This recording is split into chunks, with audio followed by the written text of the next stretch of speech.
All right, so I'm going to be completely honest. I am not prepared. I was prepared.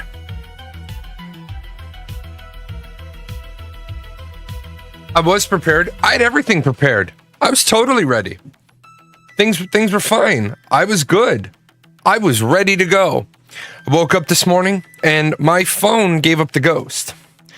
My phone just would not do anything. And when I say it wouldn't do anything, it was like a 25-30 minute ordeal just to press the 4-button pin and get into the phone. So all of the videos that I downloaded, all of the clips, all of the everything, I wasn't able to recover. I was able to recover like a couple of my media folders, but I wasn't able to recover everything. So I'm a little upset. I lost, I was not able to pull the Meta glasses data off of my phone. So I lost a couple of events that I've been to. So you know what that teaches me? That teaches me that I need to pay more attention and I need to back my phone up more often. Luckily, it wasn't like anything crazy, like important that I missed, that I lost. It sucks. But I did lose my animal aglow photos from when I took my daughter to the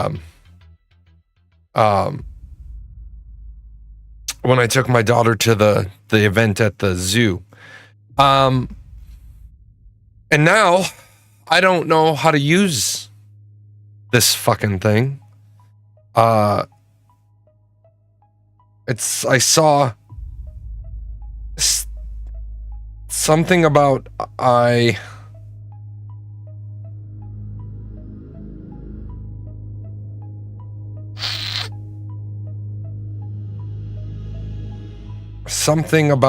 bought the extended cloud. Jesus died for me.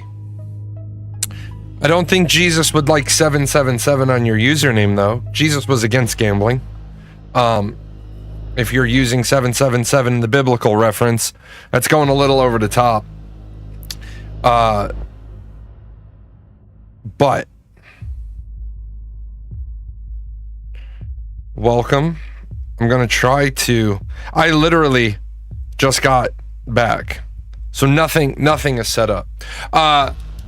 So during the course of things, how was my morning? My morning, as I said, my morning started with my phone died. My phone literally gave up the ghost.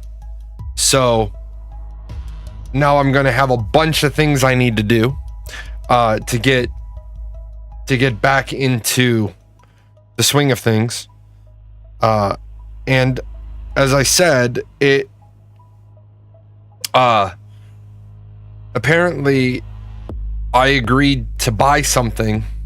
I don't think I did. I think the guy at the store was like, "Oh, he needs this." And unfortunately now the message is gone. Let me see if the message is in my messages. No. Thanks for adding the unlimited cloud. Enjoy unlimited cloud storage for all of your photos. No, I did not. So we're gonna go dump that. We're gonna go get rid of that. I want to also say, if you are a Verizon customer, this is not a sponsored thing for me to say. It's just they are doing a massive promotion. They are upgrading phones for basically free. I got a 3-year contract on my phone, $22 a month for the phone, but because I turned in my other phone, they're giving me a $22 a month credit. So good to go on that.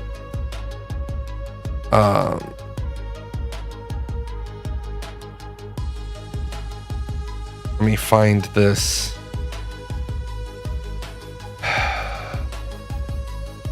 Why do they make it so difficult to find anything? Like, just make the shit simple. What's up, Darbtails? And then as soon as I find this, I will I will get into the show. Like I said, I do apologize. The show was ready to go. The show was good, and then my phone died. I did show prep last night, so I'm a little disgruntled, just a bit. Account overview.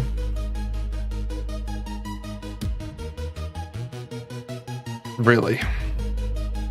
Devices, accessories, plans.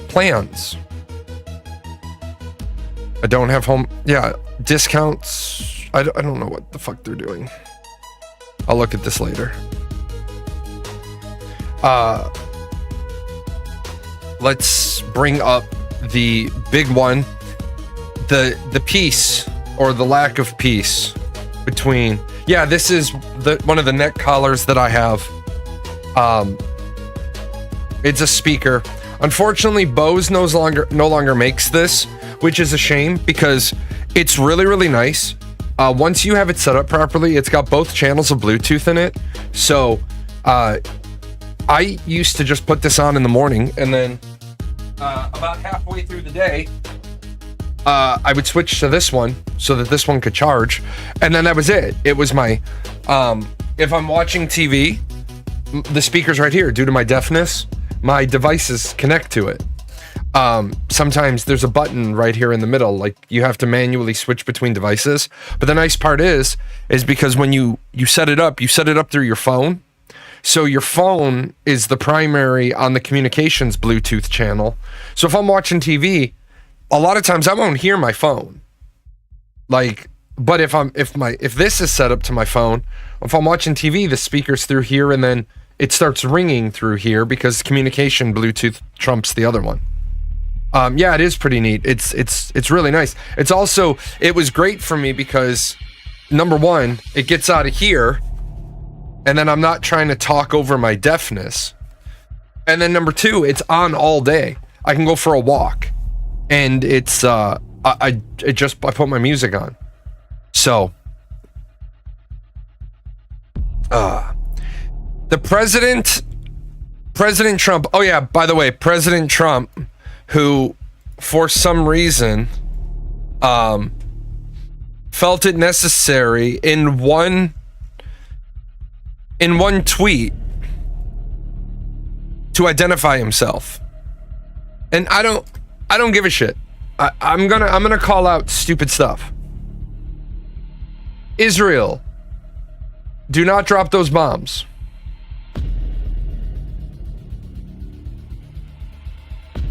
If you do, it's a major violation. Bring your pilots home now.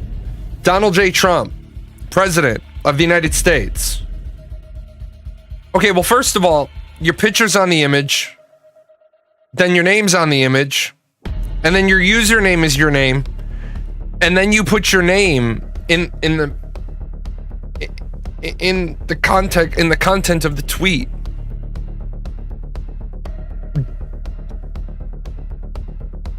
How many times do you want to see your own fucking name, man? Like, the President of the United States. You think he likes his name? That's okay. You might think he likes his name. I was confused about who sent the tweet. I just didn't know. There wasn't enough clarity. I wasn't 100% sure at that point who had sent it. The important part here is that the President of the United States used to command respect.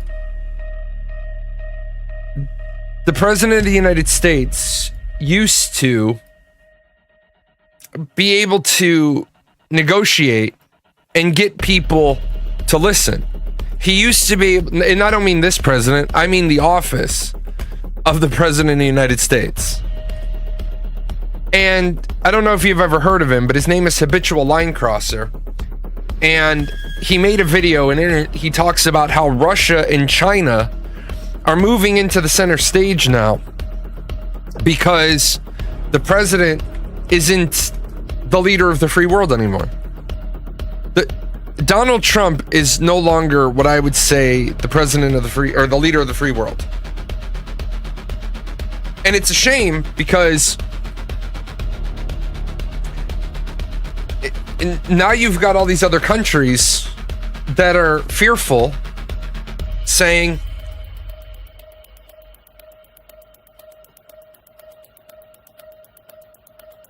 if America is suddenly going to balk on its commitment to NATO, then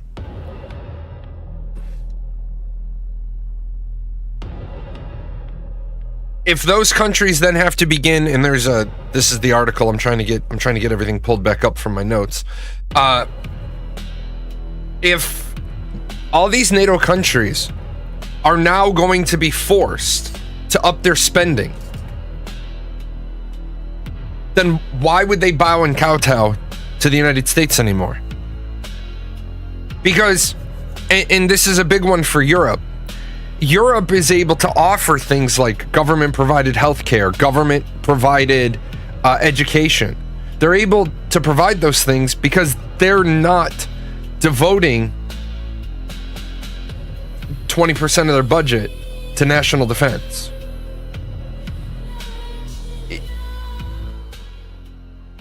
We could in theory do more if our politicians weren't absolutely deplorable.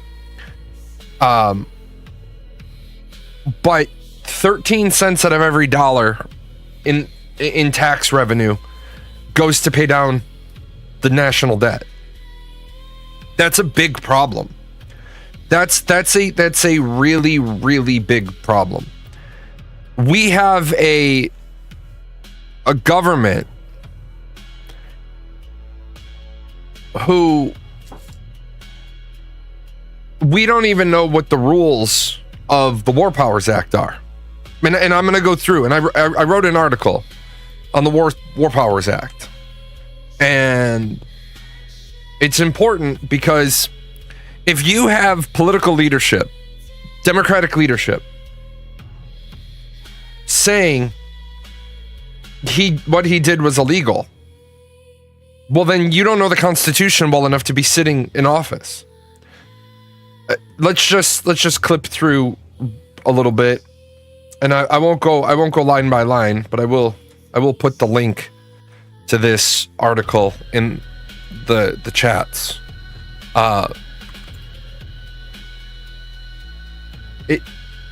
It scares me that our Democratic leaderships are specifically the Democratic Party. Monday, I'd intended to write an article, an op-ed piece, because I've built up my website again. I'm gonna go back to writing first, video second. I think the written word is my stronger point, and if I focus on the written word, then maybe that will make my videos better. Maybe it won't. I don't know. But on Monday, during the show, live, we had an individual from Qatar who was witnessing the bombings. Now, luckily, I believe it was a total of 13 missiles fired, 12 intercepted, and 1 went off course and wasn't a threat. Hopefully that one that went off course didn't hurt any innocent civilians. And let's put on some background music that isn't Orwellian. So I had originally written this article as more comical, and what I had said was, as public attention has moved from immigration and ICE operations to renewed conflict in the Middle East, what I had written is, now that people have turned in their PhDs on immigration law and have put bars and stars on their collars and shoulders, now everybody is an expert on military doctrine. Critics among the Democrats argued that the president violated constitutional requirements by failing to consult Congress prior to authorizing the strike, asserting that he must obtain legislative approval before engaging in acts of war. The president has to have a declaration of war from Congress before he goes to war. Now, the trick to that is the president of the United States, and I think it's in the article later, is actually, the Constitution is interesting with how war happens with the Constitution. Republican defenders of Make America Great Again and Trump contend that the president, as commander-in-chief, possesses inherent authority to initiate military action without congressional authorization. Well, yes, but not by the Constitution, and not because he's the commander-in-chief. What's amazing is the Democrats and the Republicans, while they differed in tone and they differed in content, they both represented misreadings of the constitutional limits. And in a rare moment, both sides were wrong for entirely different reasons. But it was amazing to me that both the Democrats and the Republicans, so this should be as middle of the road as I can be for the average American. Both parties are equally wrong in what they're saying about the strikes over the weekend. But instead of congressmen worrying about the strikes over the weekend, congressmen should be worried about passing a balanced budget. But instead, we've got congressmen that can't get a budget passed, let alone balanced, but then want to all talk about all the things the president did wrong. The argument that the president must obtain congressional approval prior to engaging in a war is procedurally accurate. However, it's a very narrow understanding of the executive legislative dynamics.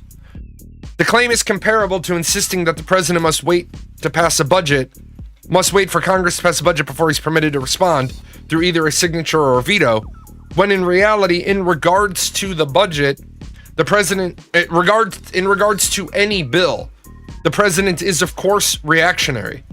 It is not Donald Trump's fault that we do not have a budget right now. It's not like Congress passed the budget and he's sitting on it. And it's not like the president has the ability to move along the budget process. He is reactionary in that. He's also reactionary when it comes to war. And when I don't mean, and the term war is very important because I don't mean sending B-2 bombers into Iran. I mean actually being at war. Article 1, Section 8 of the Constitution grants Congress the power and the sole power to declare war.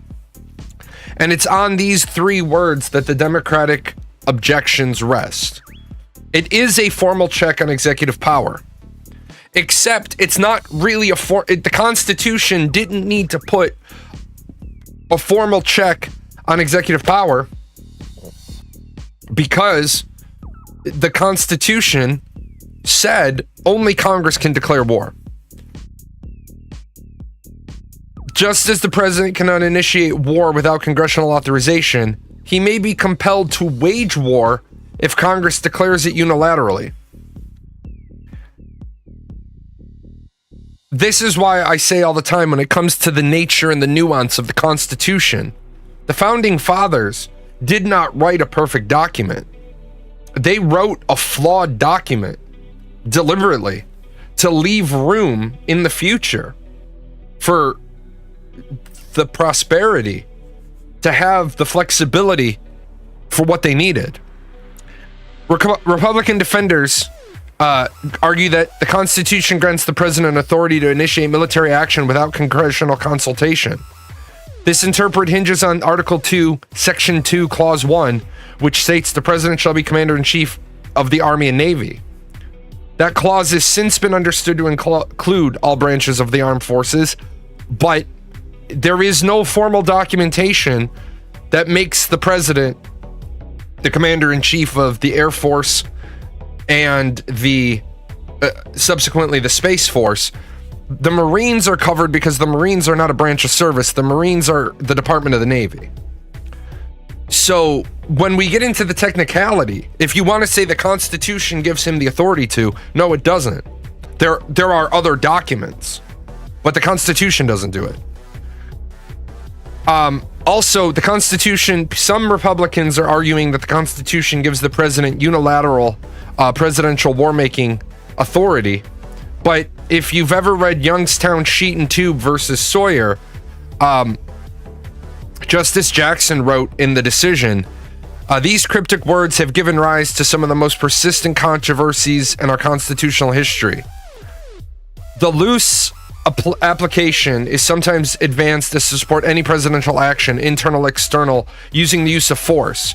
The idea being that it vests the power to do anything, anywhere that can be done with an army or a navy. But the Supreme Court said no. The Supreme Court said the president does not have the authority to seize and operate the steel mills, despite the administration arguing the action was necessary to prevent a labor strike during the Korean War. So no, the president doesn't have unilateral authority as the commander-in-chief of the Army and the Navy to do any and all actions he needs. The problem here is everybody keeps quoting the Constitution, the Constitution, the Constitution. Constitution is not the controlling legal framework for how President Trump bombed Iran. It's the War Powers Resolution of 1973, more commonly known as the War Powers Act. Now, if you've never read the War Powers Act, you could spend a lifetime dissecting the War Powers Act, but the War Powers Act is filled with more nuance, or more idiosyncrasies, lack of nuance, lack of specific definitions. It's almost on par with that well-regulated militia clause in the Second Amendment. The two things that you need to look at for the War Powers Act: the president, in every possible instance, shall consult with Congress before introducing the United States Armed Forces into hostilities. Shall. Within 48 hours after introducing the United States Armed Forces into hostilities or into situations where imminent involvement in hostilities is clearly indicated by the circumstances, the president shall submit a report to the Speaker of the House and the President pro temp of the Senate. Shall. What does shall mean? What exactly is the definition of shall? Some people will argue that shall is a substitution for will. But it has become so ambiguous in U.S. law that we passed a law in 2010 called the Plain Writing Act, which requires executive agencies to use language the public can clearly understand and apply. The act itself did not define shall or must. The following year, the Plain Language Action and Information Network, Plain, released non-binding federal guidelines, used must to indicate requirements, used must not to indicate prohibitions, avoid using shall. If the Democrats want to make an argument that the president isn't following the law, they need to focus on the War Powers Act. Still, the phrase "in every possible instance shall" is fraught with ambiguity. What is a possible instance? What is an impossible instance? All because of just one will. Yeah, will ends up being will from time to time. A lot for me.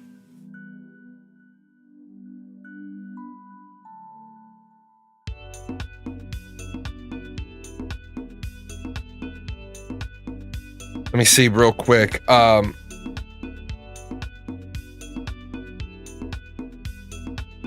Article 3, Section 3 of the Constitution, that the president shall, from time to time, give to the Congress information of the State of the Union. Well, we've interpreted that from time to time to be annually.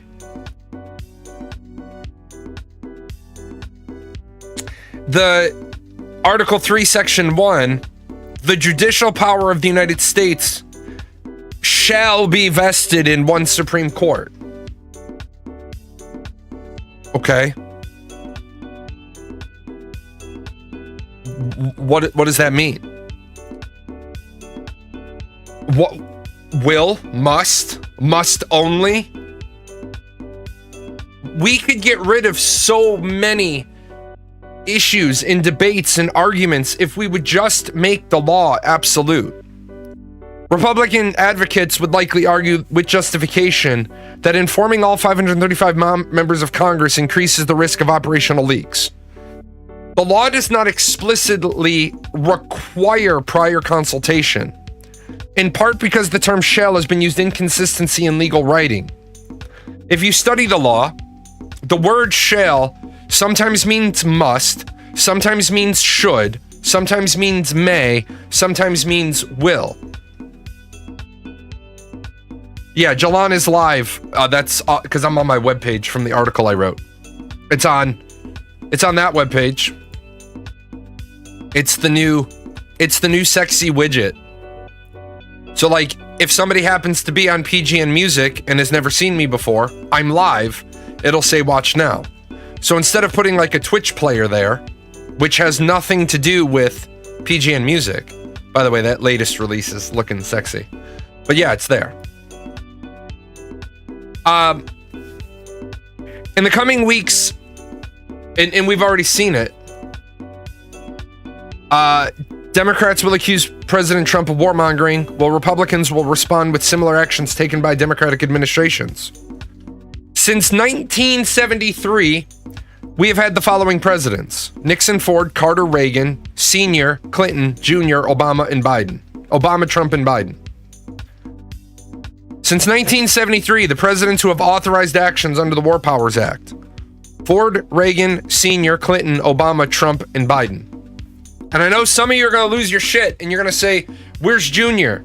Where's W? Well, Nixon didn't have a chance to use the War Powers Act. He was on his way out the door. Carter preferred to rely on diplomacy, and Carter technically did not have to empower the War Powers Act, leverage the War Powers Act, because he took, I think, all of 3 military operations, and they were all considered special operations, not war actions. And then I know some people are going to be like, well, fucking W went crazy. 2001, the Authorization of Use of Military Force, AUMF, gave George Bush a blank check on a war on terrorism. Congress never actually declared a formal declaration of war on terrorism. But the military, we all have that little war on terrorism ribbon on our ribbon rack because it was an authorization for the use of military force, but it was wartime funding. It's worth, and this is like a big talking point for me, to try to bring people to the middle. Charlie Kirk doesn't bring people to the middle. Ben Shapiro doesn't bring people to the middle. The Daily Show, Carson Tucker, Anderson Cooper, none of these people are bringing anybody to the middle. You got to bring people to the middle. Look, I get it. You're not happy Donald Trump is the president.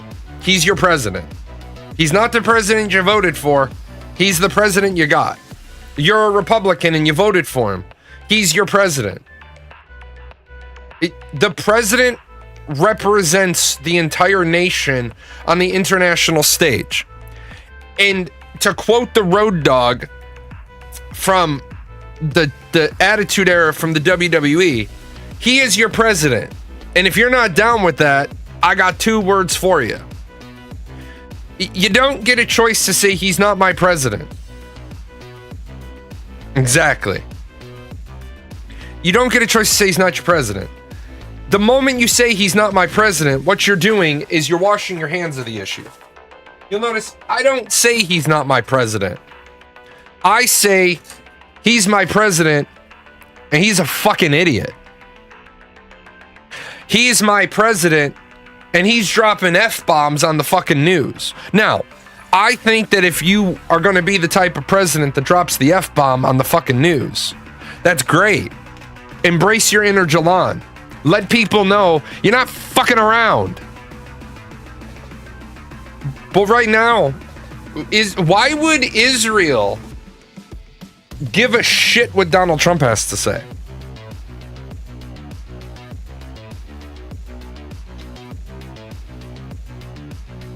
Instead of having this argument, what kind of fucking trash uses the F word in public?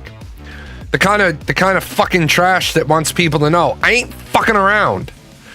He should have, instead of saying I don't know what the fuck they're doing and putting the emphasis on I don't know what they're doing, it would have been a much stronger statement if he was going to use his one F-bomb.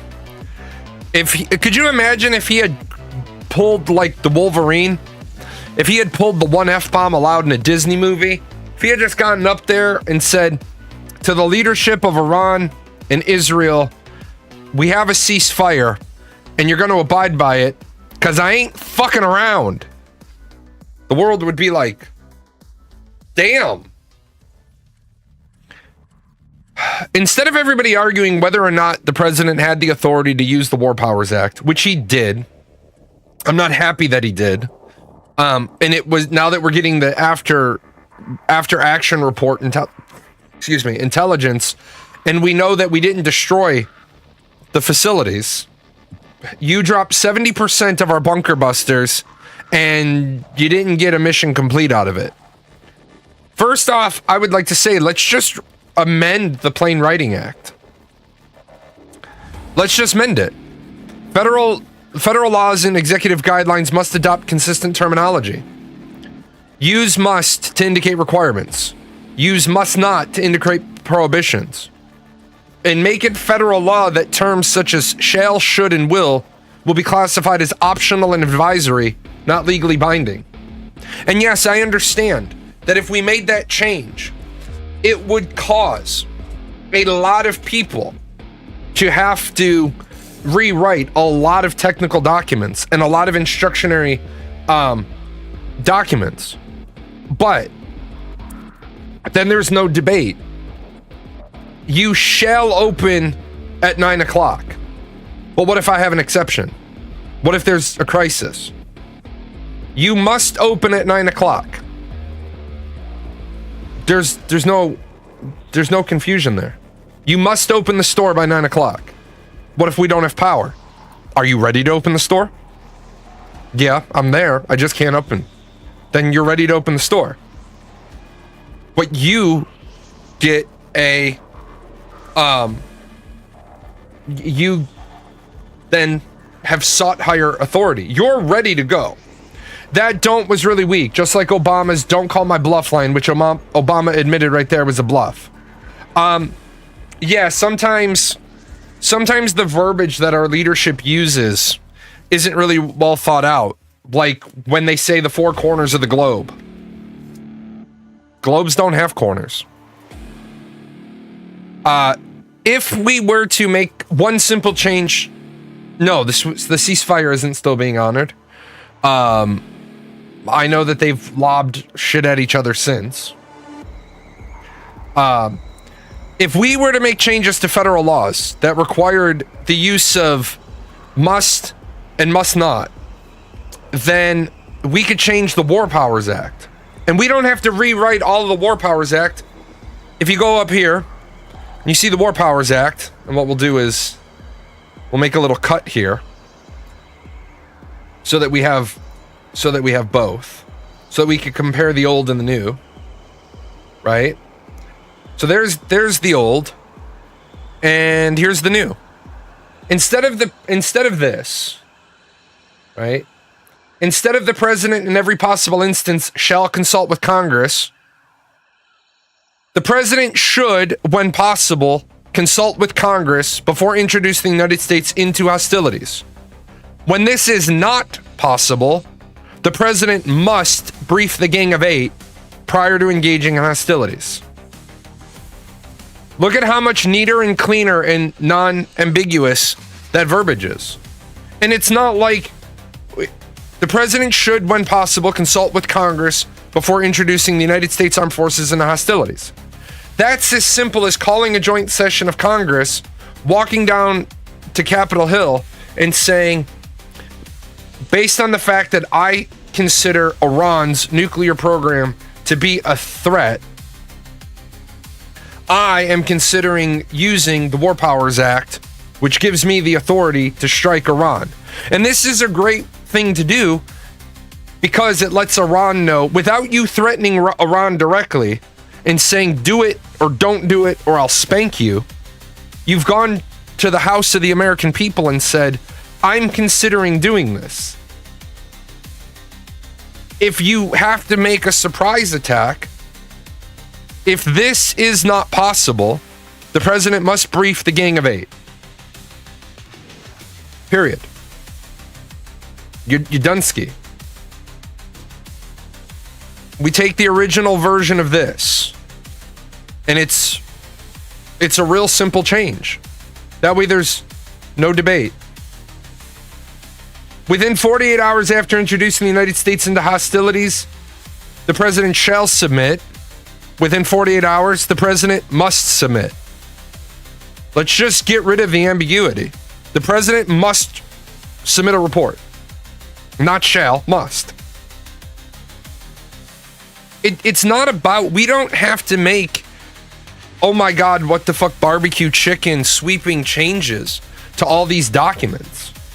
All we have to do is look at it and say, you know what? We've got a few words. We've got a few words that maybe need to get adjusted.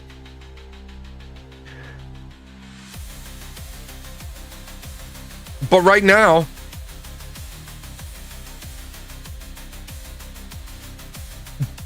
every U.S. intelligence agency is suggesting that the U.S. strikes only set Iran's nuclear program back by months. A U.S. intelligence report suggests the program has been set back by a few months and was not completely and fully obliterated, as President Donald Trump has said. The report issued by DIA on Monday contradicts statements from Trump and the Prime Minister of Israel about the status of their facilities. They did significantly damage, but the facilities were not totally destroyed. The problem here is, why would Iran have any interest in making a deal with us now?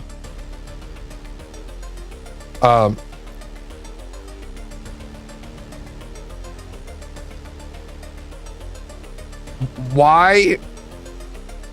Oh, hold on one second.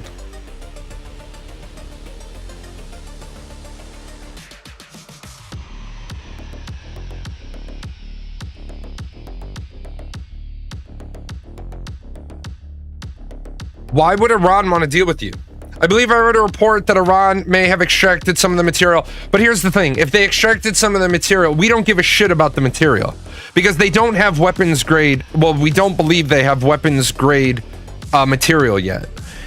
Part of the problem is if they would just say, yeah, sure, come on in and inspect, or break, if the United Nations was given administrative control over their enrichment facilities, then we could say you've enriched that to energy grade. You've got enough nuclear medicine related material. You don't need to keep these reactors online. The other thing would be to straight give them nuclear reactors and put those nuclear reactors under the control of the UN. But now Iran probably doesn't want that. And I understand why. What Iran wants is autonomy. And autonomy is a dangerous thing. And for the people that don't understand autonomy, if you play Crusader Kings 3, and I'm not trying to make light of this, but if you play Crusader Kings 3, when you are a vassal to somebody, you don't have autonomy. You eventually have to fight a war to get your autonomy. Iran doesn't need nuclear reactors. Iran floats on a sea of oil resources. Reactors are what you build when you don't have oil. No, that's incorrect. Sure, you can use oil power, but given the fact that we have a timeline for oil consumption, fossil fuel consumption on this planet, it makes an awful lot of sense to convert Iran to nuclear. Because if they're burning oil for all of their power generation needs, then eventually what will happen is that timeline grows shorter. There are certain things that we are going to find, not in my lifetime. I will be dead and buried and be part of the earth again. My generation won't face the warning indicators of the shortage of oil. But yeah, it makes an awful lot of sense. People have been saying we're running out of oil since 1970. No. See, who's saying we're running out of oil? We know how much oil is on the planet. And just so that we don't have to have like a really big technical debate, one of my job titles was the Deputy Director of Technical Assistance for the Air Force Oil Petroleum.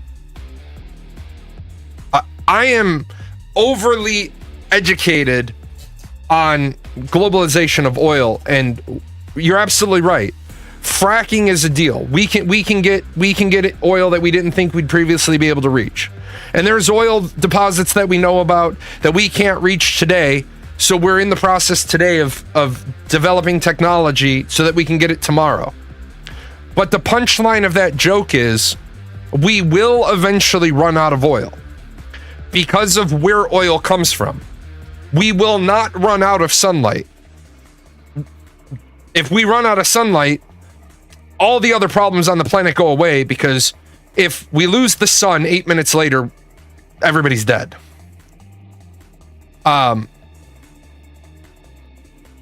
If we offload certain uses to nuclear power, solar power, hydropower, wind power, then the amount of oil we have lasts longer. There are a lot of places, there are a lot of oil wells down in Texas.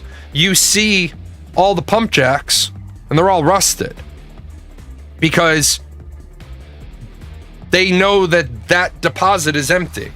Even fracking, there's no oil left. They've pumped it dry. So to say that Iran doesn't need nuclear reactors, sure, then the United States doesn't need nuclear reactors, because there's not nearly enough accessible energy and sunlight as there is in oil. Yes, there is. I'm going to stop you right there. Where the fuck do you get the idea that there's not nearly enough accessible energy and sunlight as there is in oil?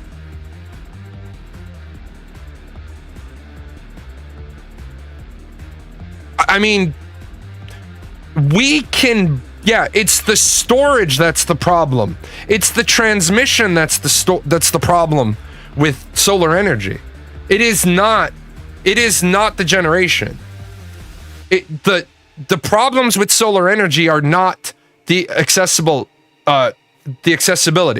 Because just so that you can understand what you just said, the moment that the sun has crested the horizon, because there's a cost of extracting energy from sunlight, and there's a cost to extract energy from oil.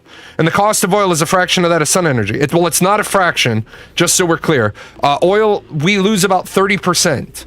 We lose about 30% of the total overall energy through all of the bits and bobs and pieces. That's also because people that say oil is oil is oil, a barrel of oil isn't a barrel of oil isn't a barrel of oil. Some oil lends itself to be oil and petroleum products. Some oil lends itself to be lubricants. That's why POL, petroleum, oil, and lubricants, is the acronym that they put together. But second of all, there's a cost to everything. But it's not a fraction of the cost. And I don't know where you've gotten your data, but you need to go back to your data and you need to relook at it. If you put a solar panel on every house in America, you don't lose any energy to transmission. But we have this pesky thing called nighttime. We have this pesky thing called clouds. In Southern Illinois, we have this annoying habit of having weeks at a time of not having enough sunlight for the solar panels to generate. What is the cost of solar panels on every house? It's significant. Nobody's saying it's not, but that wasn't your argument. Your argument was there's not nearly enough accessible energy and sunlight. That was the basis of your argument. For 12 hours a day, in a huge swath, there's accessible solar power. So it's not accessing solar power that's a problem. It's that my argument. Solar panels are no, but that's not what you said. See, if you want to say my argument is right, then you have to make sure, because this was the first thing you said. No, that's not what you said. Interestingly enough, that's what you said. There is not nearly enough accessible energy and sunlight as there is in oil. That's what you said. And that's what I've been running off of for about 4 minutes. There is more accessible energy and sunlight. Accessible equals affordable isn't what you said. Because the amount of accessible energy, and I'm sorry, you're communicating in text.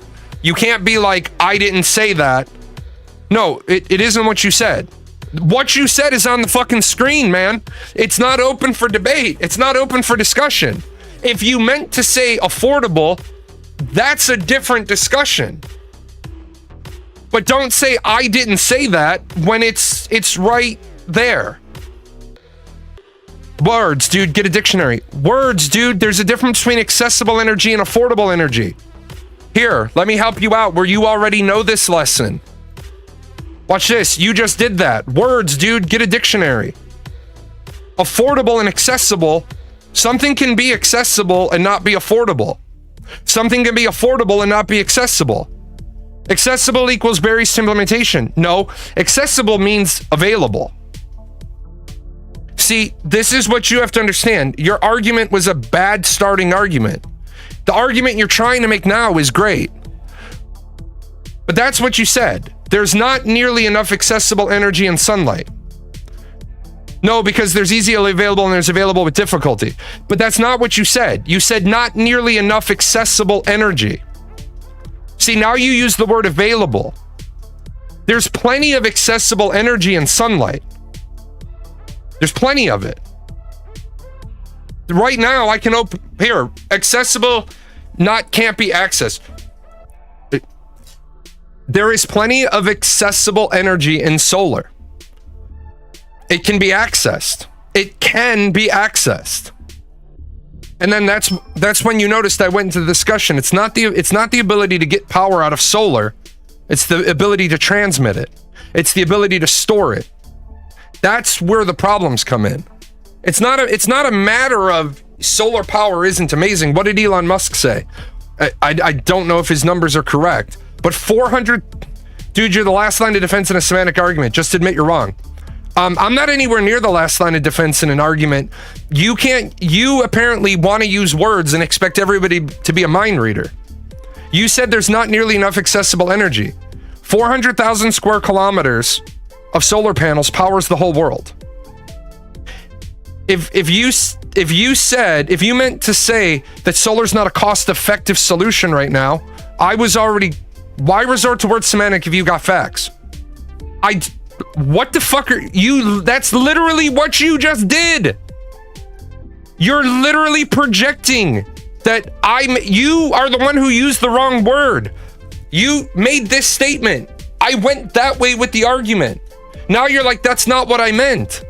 Who the fuck is using semantic word arguments? Stop swearing, you sound like Trump. Why?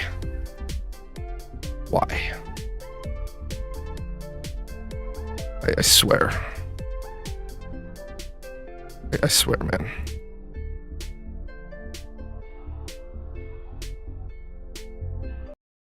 Don't bother trying to analyze these rhymes. In this song I say fuck 93 times. This has got to be, he literally stated you're speaking in text form. In text form, you need specific wording. Right. It's my fault that this person can't project their argument. They then turn around and they say, I meant this use of the word. They told me to get a dictionary, but I'm the one playing semantic word games. This is why I say the First Amendment needs a rewrite. Because people have been taught that they have the right to freedom of speech, but they've never been taught what the responsibility to speech is. You believe that Iran shouldn't have nuclear reactors because they're on a sea of oil, yet we have as much oil as Iran does, but we have nuclear reactors. Nuclear reactors are good because guess what? We don't like burning oil for energy production. Why the hell do you think states have moved into solar and wind power? Why do you think that we have states that are run by hydropower? If oil was the answer, everybody would burn oil. Why do some states still burn coal? Because it's what they have. It's what they have an abundance of. It's not economically viable. It's not a good solution for Southern Illinois, Northern Illinois. We have oil, but Biden stopped drilling with an executive order on his first day in office. Right. And do you know what's interesting about that? Let me get into that because I was still serving. States have prohibited pipeline production. You're right. And you know why? Because we don't need to go that route. I want to remind you that even Trump has said, we're going to drill, baby, drill. We're going to drill, drill, drill. That's great. What's the refining capability of the United States currently operating at? Because you can remember back during COVID, pumping facilities were paying the refinery $50 a barrel to take the oil because they didn't have storage capability. They literally were like, oh shit. Now remember, you have to throttle down a drilling operation. You can't stop it. Pressure is bad. You have to have somewhere for the oil to go. If it's coming out of the ground, you have to have storage for it. That storage is in the form of pipelines. But when the refinery says, XX, we're full, we have no tanks, then the pumping facility is like, oh fuck, we overpumped. They can't just flip a switch and turn it off. That's why the pumping organizations, the pumping industry was paying refineries $50 a barrel to take the oil that day while they were throttling down. Saying that we're going to drill and it's going to solve our problems. What problem do people believe drilling is going to solve? I'm all for cheap gasoline. Gasoline's not going to get cheaper just because it's more readily available. Because exported oil and imported oil isn't the same quality for most part. Our country was built on different types of crude. Absolutely. People don't understand that. They think that they think a barrel of oil coming out of the ground is going to result in some people believe that 55 gallons of oil is going to result in 55 gallons of fuel. And it's going to make the price at the pump cheaper. Well, you have multiple grades of gasoline, you have multiple grades of diesel, you have aviation fuel, you have specialized aviation fuel, and then you have lubricants. And we need all that stuff. You notice Donald Trump, when he was campaigning, said, I'm gonna issue an executive order on day one and we're gonna drill, drill, drill. Has the price of gasoline fallen to under $2 a gallon since he became president? And the answer is no. Because the infrastructure doesn't exist for the oil refineries to instantly spin up. Oil refineries aren't going to instantly spin up their production capability because they have no one to sell it to. Why does gasoline get more expensive around Memorial Day, Labor Day, and the 4th of July? Because consumption rates go up. Because people are going to the lake. Oil refineries in California at least have been shutting down. And what? Why are they shutting down? Are the companies bankrupt? Because you say oil refineries in California have been shutting down. Shutting down equals higher gas costs, supply and demand. Not necessarily.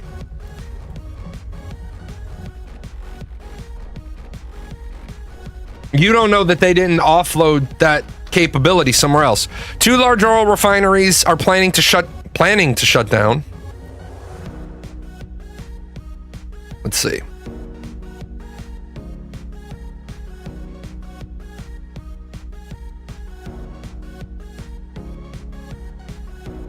California lawmakers, regulators clash over clean air push and upcoming closures of oil refineries. As 2 oil refineries prepare to close in California, some Democratic lawmakers signaled that they're losing trust with leaders of state agencies. California Air Resource Board Chair, blah, blah, blah, blah, blah.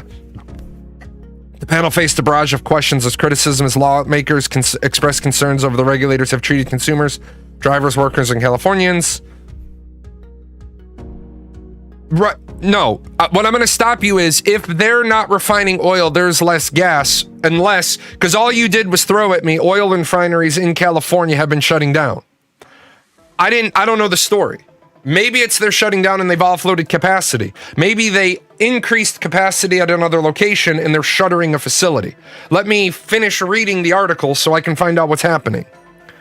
The California legislature has given the agencies broad authority to create new rules and regulations for the oil and gas industry. Also, by the way, if you're going to immediately throw out the whole supply and demand, remember California has an awful lot of electric vehicles, so that reduces the demand. So if the supply reduces, but the demand reduces, the price doesn't increase. That's simple economics. Last year, Phillips 66 announced it would shut down its Southern California refinery. Valero announced plans to shut down Bernacilla in April of 2026. The two represent about 20% of the state's refining capability. The regulations did not necessarily lead California to the situation it finds it in.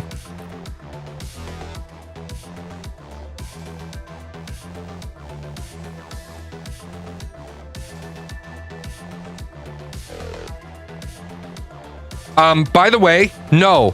Let me stop you right there. Electric vehicles in California don't burn a lot of oil. I'm gonna stop you there because I think you're trolling at this point. Where in the blue fuck do you get the idea that California power plants are burning a lot of oil? California power plants are nuclear, hydro, and natural gas. So where are you getting this idea that California power plants are burning oil?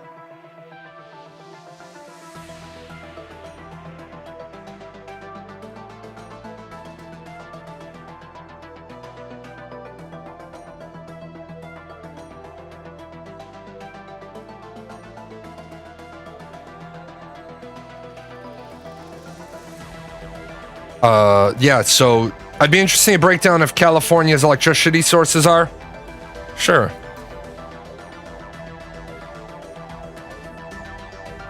Why are they shutting down? It doesn't actually say. There's no specific reason.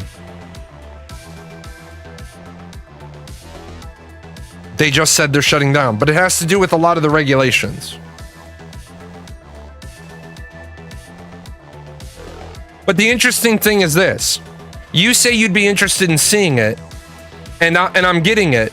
But what's funny is you're running around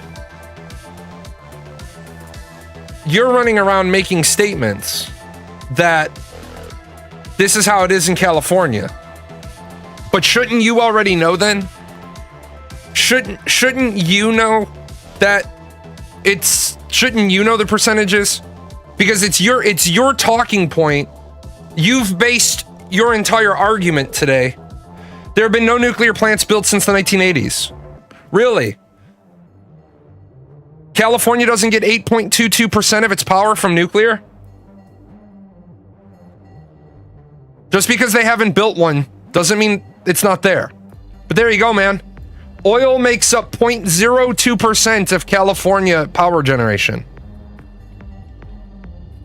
Natural gas is 43%.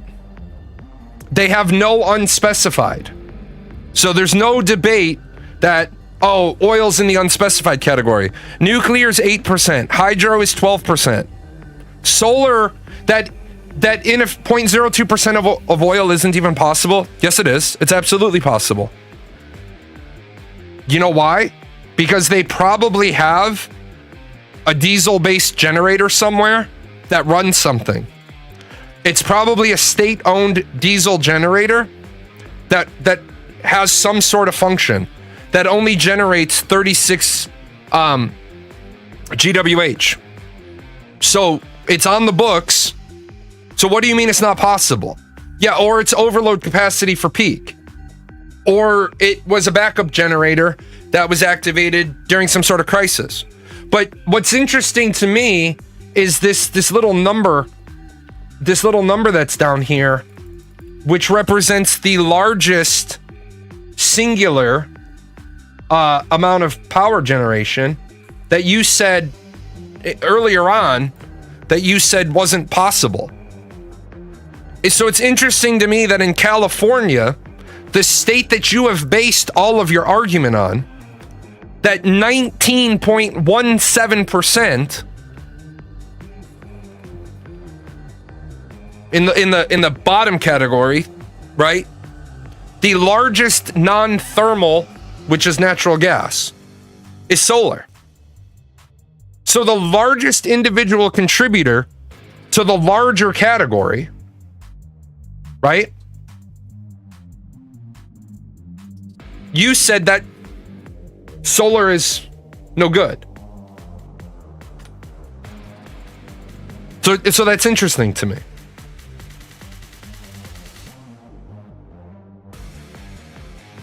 Yeah, they have a lot of sunlight, which is why for California, solar makes so much sense, because they don't have 20 to 60 consecutive days of cloud cover.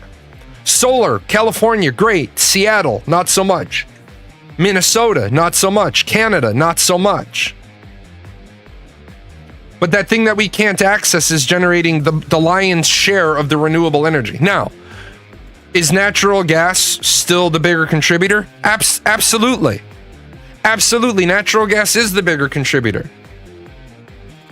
But to say that we don't have access to solar, to say that California runs predominantly on oil for its power generation, nobody runs on oil predominantly for it's natural gas. I noticed that coal in California only makes up 0.12%.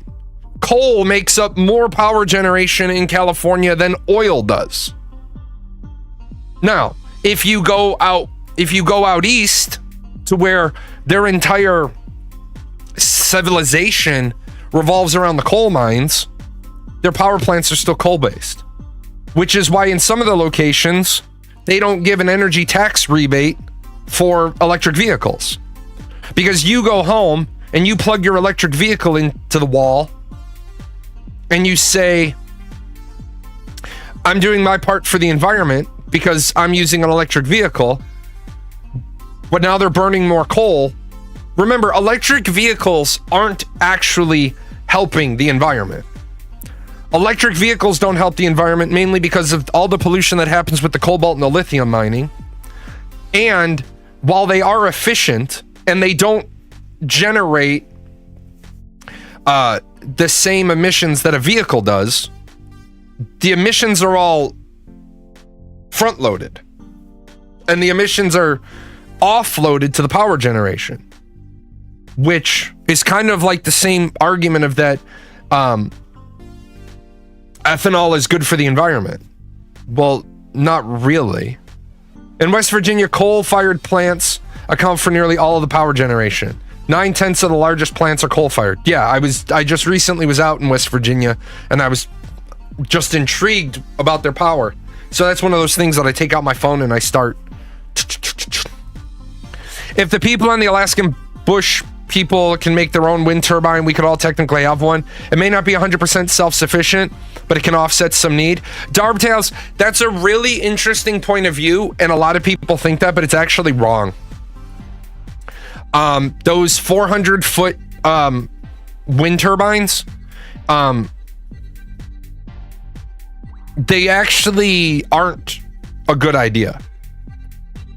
because people forget how much energy goes into all the things that make them up. You got Landman, Billy Bob Thornton in Landman. He breaks it down, and it's one of those few scenes that I saw, and then I was like, let me go bite on this for a second. He's absolutely right. You have to bring and you have to mix a shit ton of concrete, and then you have to smelt a ton of metal, and then you have to bring a giant ass crane out, and then you got to lubricate the thing, and you got to winterize it. Yes, it's good because it helps generate power, but it's not good on the idea of it's clean energy. It's not clean energy. It's non-polluting energy, but you already polluted. Yeah, and then eventually what happens is, whatever it is, 20 years, 25 years, then you got to dig a big hole in the ground, and you got to bury these things. So it's non-polluting energy, but to call it clean energy, it's like the ethanol argument always makes me smile.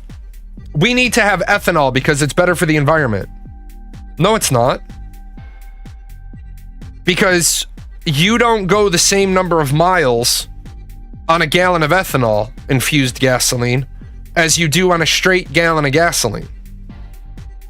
When they make the argument that a gallon of ethanol, a gallon of E85,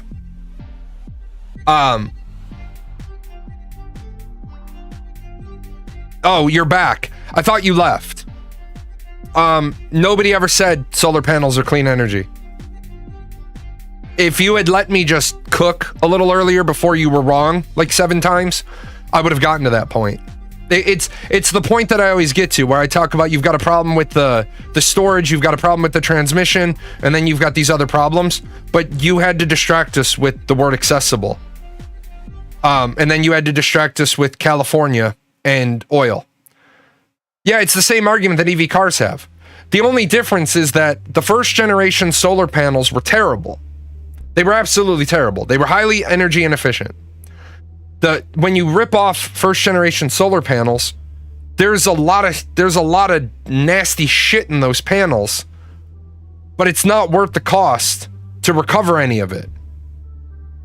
It's like landfills in America are filled with millions of dollars in gold. They're filled with millions of dollars in gold. Anybody remember the 90s? The 80s? All of our stereo equipment? What did they have in the stereo equipment? Gold wiring for high fidelity sound. What did people do? Used to throw that shit out when it would break.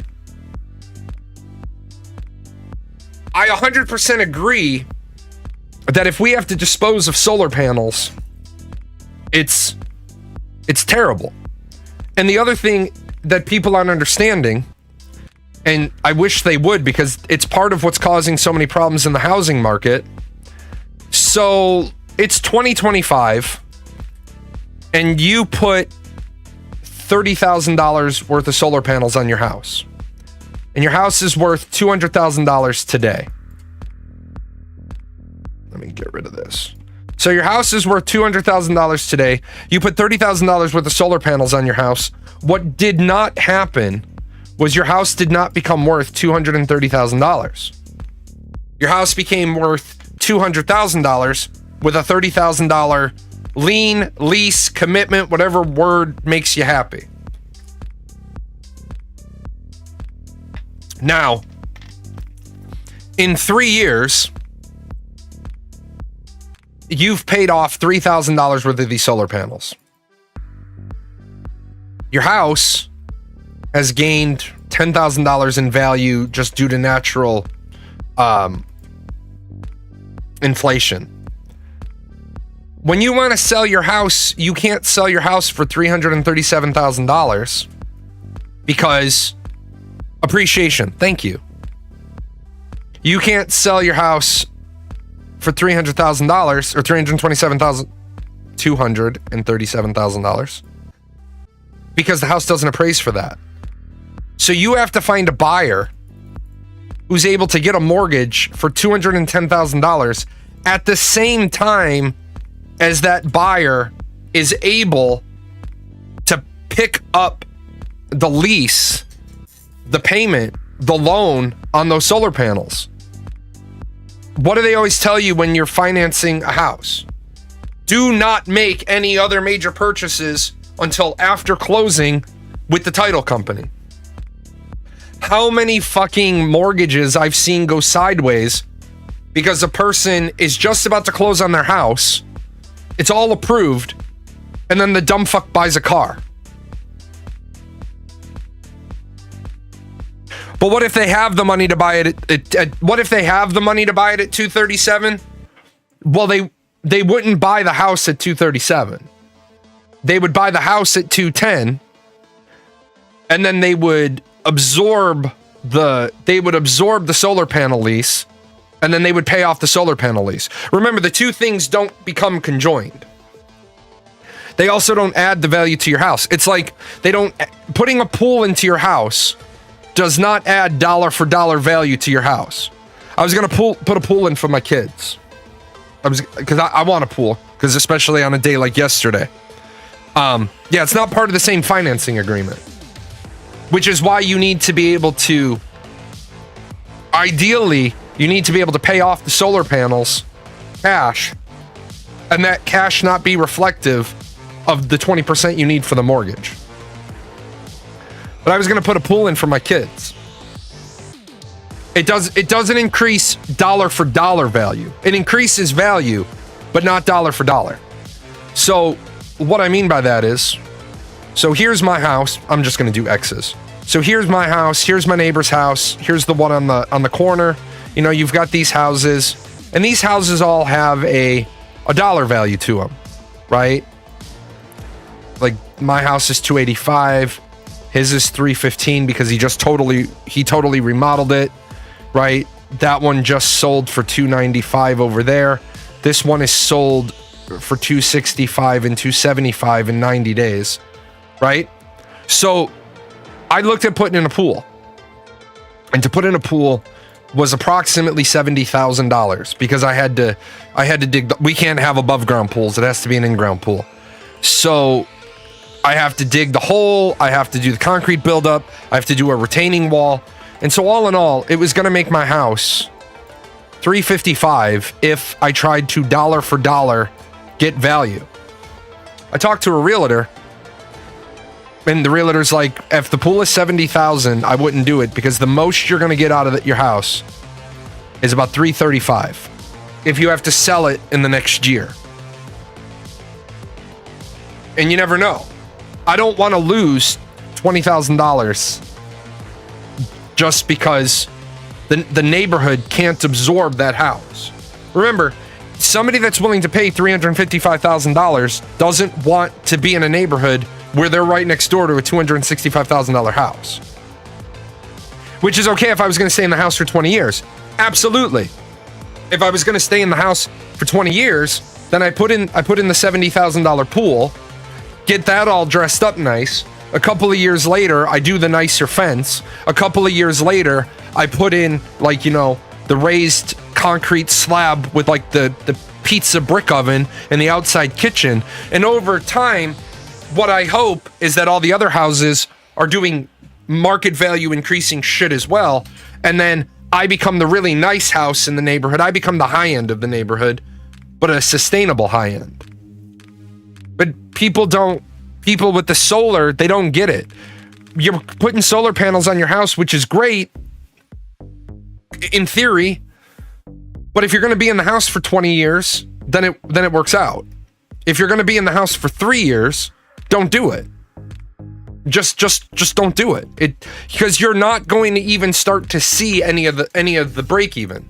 Now, if you're in an area where, for example, you're building a house, yeah, and you get to use the amenities while you get a percentage back when you sell. Absolutely. It's like my wife and I were talking about this. We put a hot tub in 7 years ago because of my wife's spine, my knee, and my shoulder. We're here for 6 more years. I will keep the hot tub here if it's in good working shape. There's an easy solution. Put the house higher than the price you are wanting. Doesn't work that way. That's not how real estate works.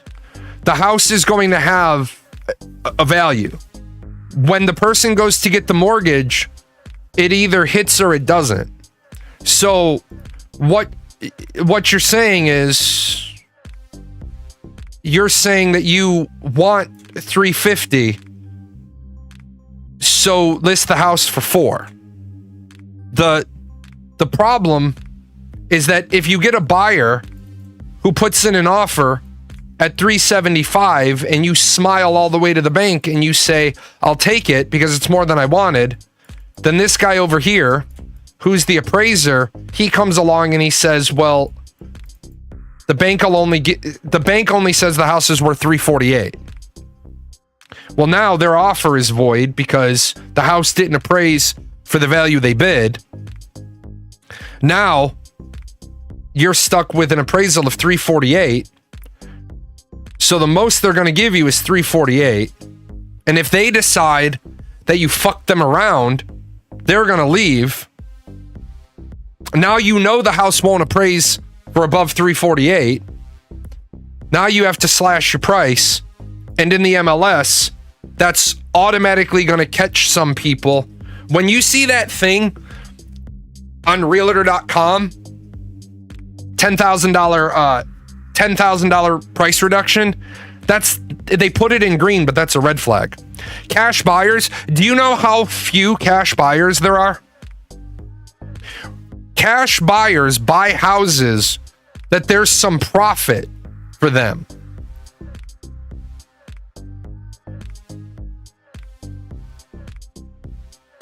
If there's no profit to be made on that transaction, they're not going to buy it. For example, use the layout of my neighborhood again. We have a house, where the fuck is it? It's down this side street. There's a house right here that went for 175 in a neighborhood where the houses are about 250.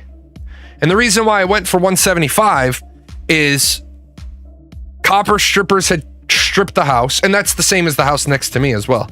The people living next door to me, Patrick and Abby, who moved into it after it was restored, they've since left. That's the only reason why I say their names.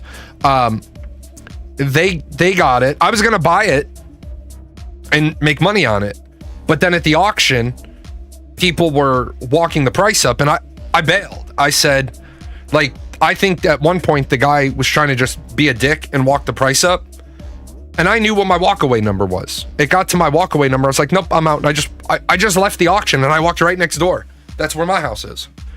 The reason why that house went for 175 is because somebody knows I got to put 50,000 into it. That'll take me to 225, and I can try to push it for 260. There's my profit. A cash buyer.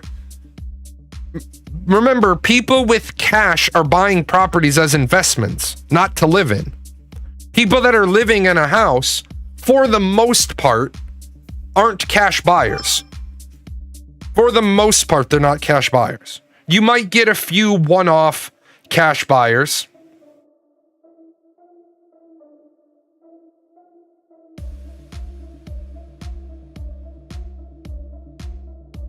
Hold on.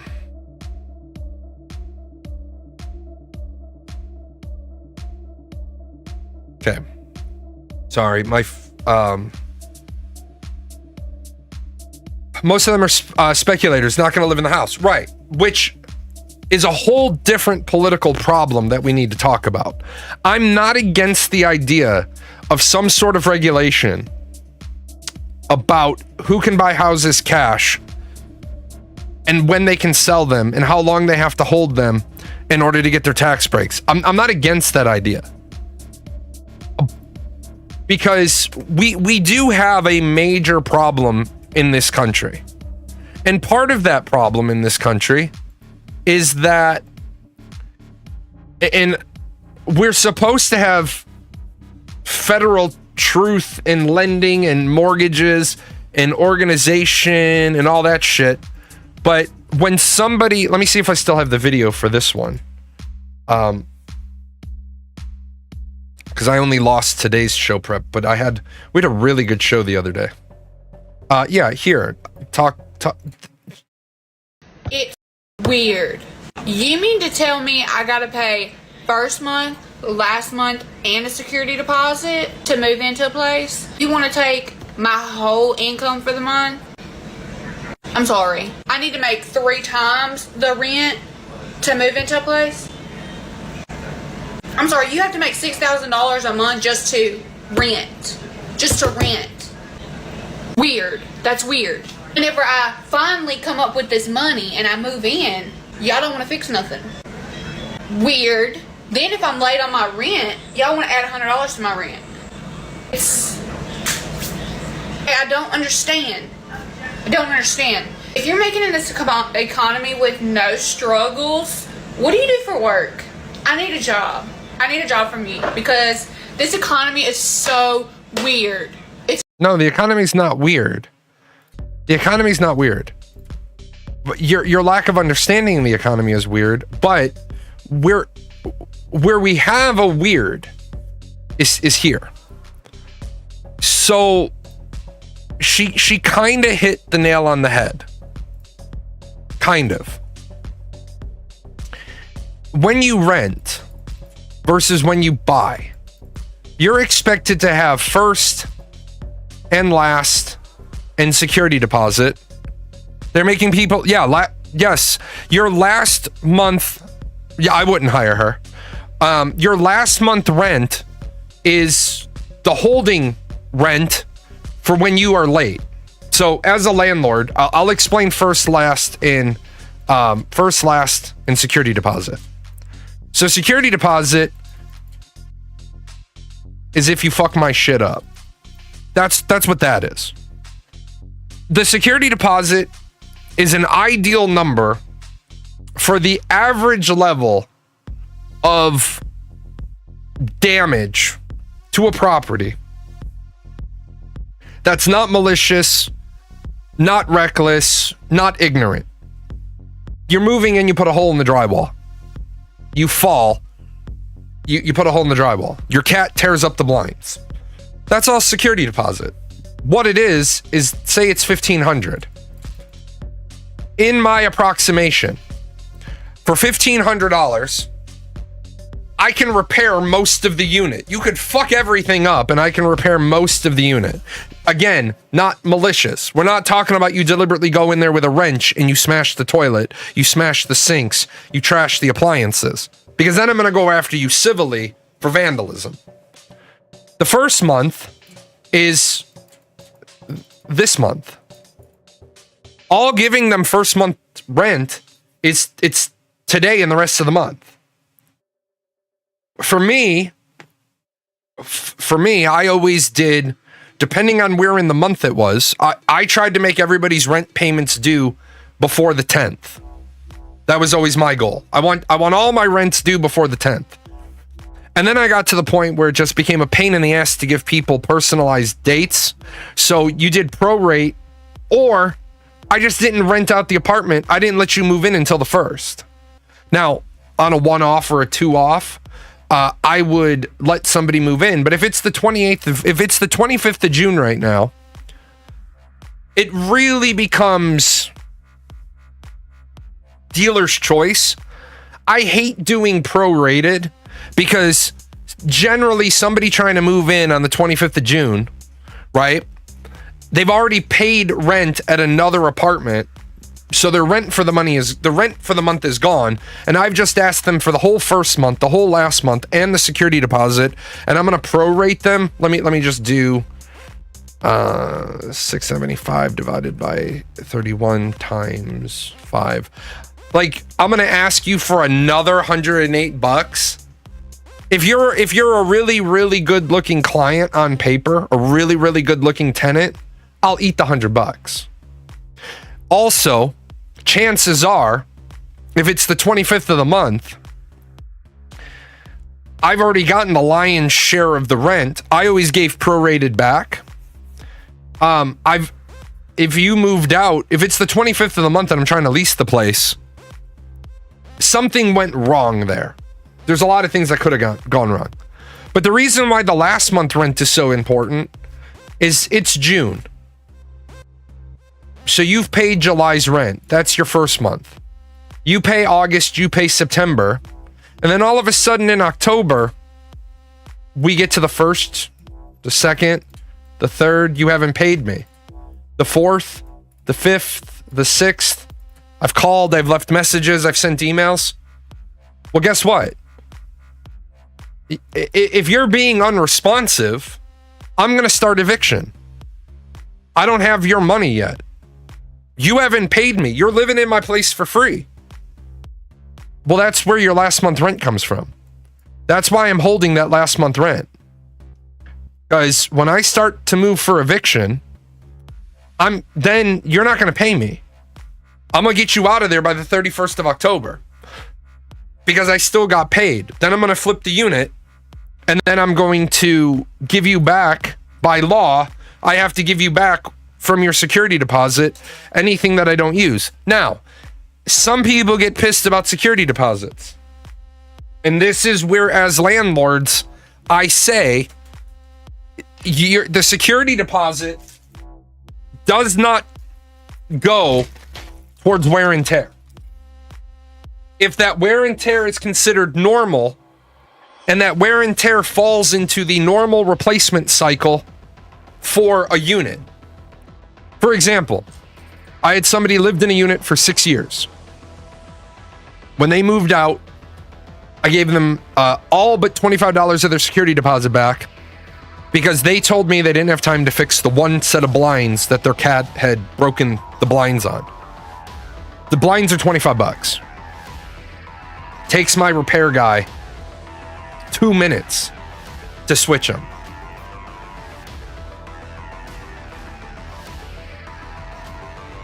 But then the person was worried and they're like, oh, I was so worried. I didn't think I was going to get any of my security deposit back because the carpets are terrible. And the appliances, I said, you've been here for 2-3 year cycles. The carpet's got to come out anyway. The carpet's trashed. So literally you have to work for 2 months before you can move into a place when first starting out. That's a bit nuts. I've never heard of last month's rent. You generally don't hear about last month's rent at starter apartments.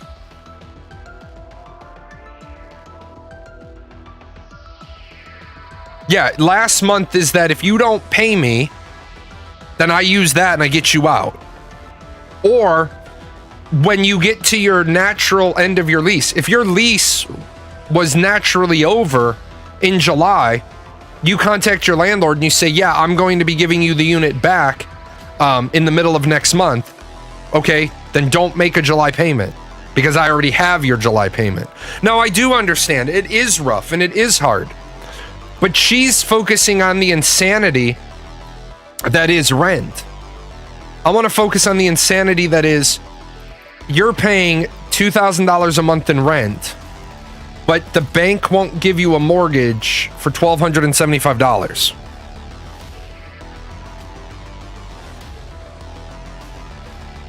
How does that make any sense? You've got 5 years of rental history that shows you've been paying $2,000 a month rent for 5 years, never missed a payment, never been late. But the bank says you're a financial risk. Play this video. Weird. It is weird. Play this video because this guy gives a really interesting perspective, one I do not share. Tell me why we pay $3,000 in rent and we don't own a house. Why we pay $3,000 and why we don't own? People think $3,000 is outrageous, and why can't we buy a house? Like a mortgage? Why we don't have a mortgage? Yes. Well, it's not that I can't pay a mortgage. I can pay less on the mortgage, because I know what they're getting at. I could pay less on the mortgage, but I also have to do maintenance and repairs on the house, right? Depending on the year of the house, right? It comes into play with maintenance. Plus, I got to pay taxes. So depending on where you're living and whatever area you're in, yeah, you got to pay the taxes. So to me, it's all about status. Either you gonna say that you own a house or, right? I don't care about owning a house, right? I care about not paying the taxes and not doing the maintenance and repairs. So if anything happens to this particular house that I don't own, I'll just call the owner. He'll fix it. As far as the taxes, I don't pay no taxes on the house. So anything that involves in, I don't. Right. Plus, even when it comes down to moving, once the lease is up, just leave. And the owner has to deal with the house. They think that $3,000 a month is too much, but what they don't realize is everybody around us that has mortgages is paying more than us. Right. So it's a status thing. So what the information that they've been given is that it's better to have a mortgage, but it depends on how you look at it. It depends on your income. It depends on how you manage your money. It depends on how you. All right, I'm gonna stop him right there. No, the fuck it doesn't. No, that is not at all the way this fucking works. So first of all, several of you picked up on the clue that yes, you are paying the taxes. You are paying the taxes. You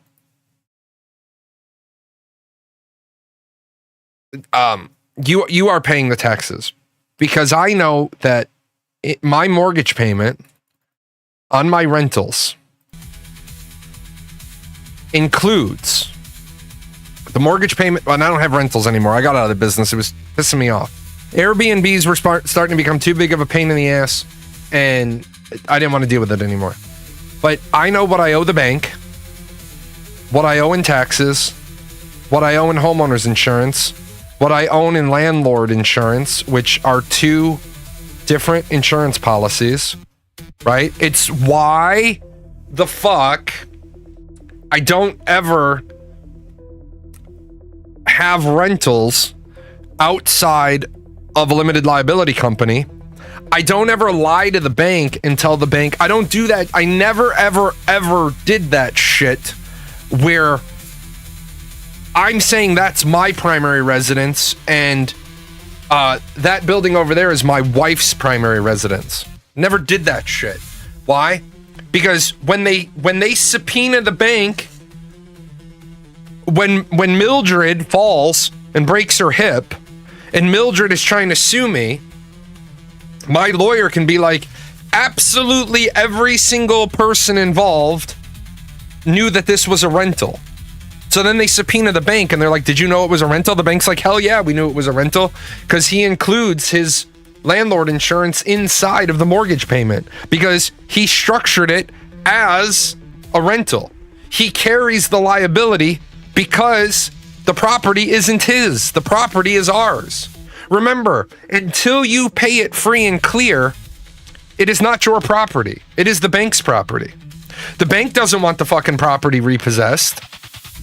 They're still going to get their money, but they don't want to go through the fucking ass pain. It would be $3,500 to rent a house like mine and I pay $2,000 in mortgage. Even after taxes, it's way less. Right. Now, what he said was, I appreciate what he said. There are some advantages to renting. Number one, you're going into an area on a 3-year gig. And then you're going to be leaving again. Like, you're a military member and you know that you're going from, say, Kansas to Ohio. You can basically leave whenever you want. Absolutely. And when you're a military member and you don't have good money sense and they give you BAH, the BAH for an area is basically the governmental floor for the rents in the area. I'm sorry, the ceilings. The BAH is the ceiling. The majority of the people coming into your area make this much in BAH. If you want to have rentals here, this is what you have to rent them for. Otherwise, the service members coming into the area won't live there because they can't afford it. Now, my belief was a little bit different. They wanted to give me almost $1,800 a month in BAH. Well, okay. So you're going to give me $1,800 a month times 36 months. That's a $64,000 bonus. I buy a house. I take your money. I put it on top of that house. Then when I leave, and I'll say I have $12,000 in closing costs. That's a $52,000 bonus divided over 3 years. It's $17,000 more a year that I was making. Now, is moving ass paying? Yes, it is. If you're moving into an area, like the people right next door to me, they bought the house in March, I think, and they're moving. They've lost their asses on that deal. They haven't had any time to accumulate any appreciation. They didn't buy the house for a steal. They bought it at fair market value. I don't know what the drive. I don't know them. They're kind of assholes. They're mad at everybody because the police got called because they had their dogs locked in the garage. And if you know anything about animal control can get an entry warrant faster than any other government agency because they literally have a hotline to a person at the courthouse who walks into a judge and gives them an entry warrant to save animals. We need a warrant to enter the garage of this building. The animals are trapped in the garage. What is wrong with being in a garage? It's 95 fucking degrees. And you have your animals in a garage. That's fucking animal cruelty. Garages are historically not insulated. People will be like, well, I left them food and water. You left them food and water in a fucking oven.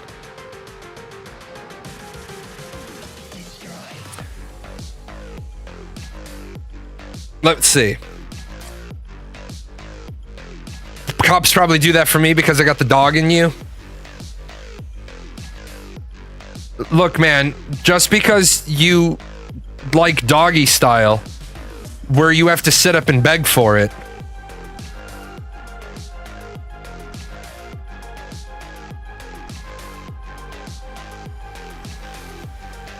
Let's see.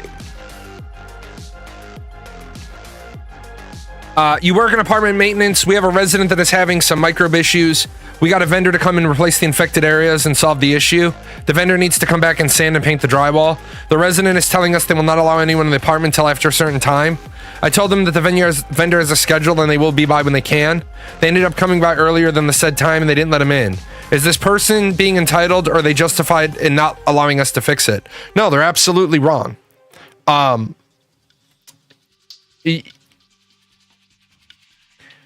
It is not your apartment. It is not your rental.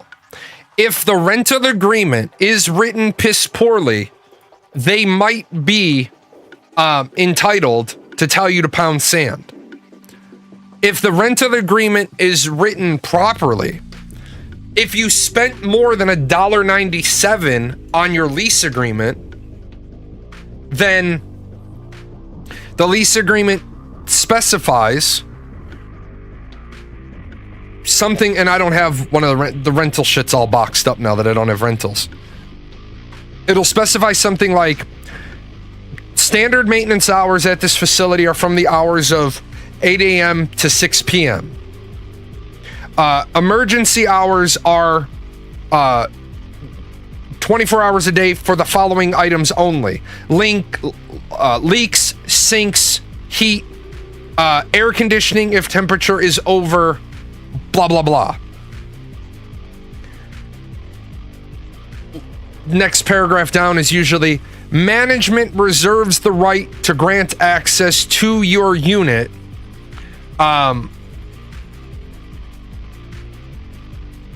in the case of an emergency.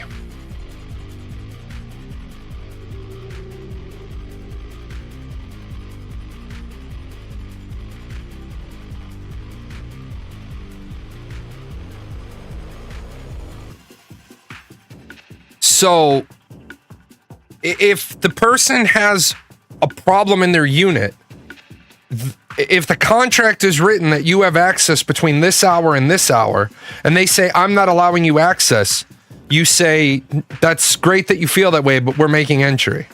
Now, where a lot of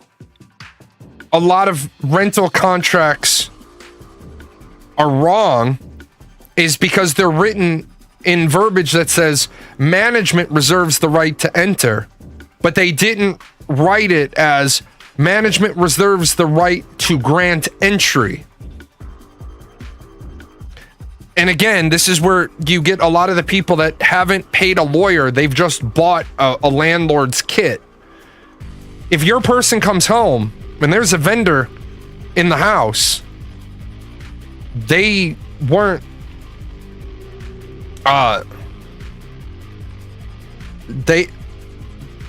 they weren't supposed to be there. Yeah, they pulled a template from Google and they don't understand the template.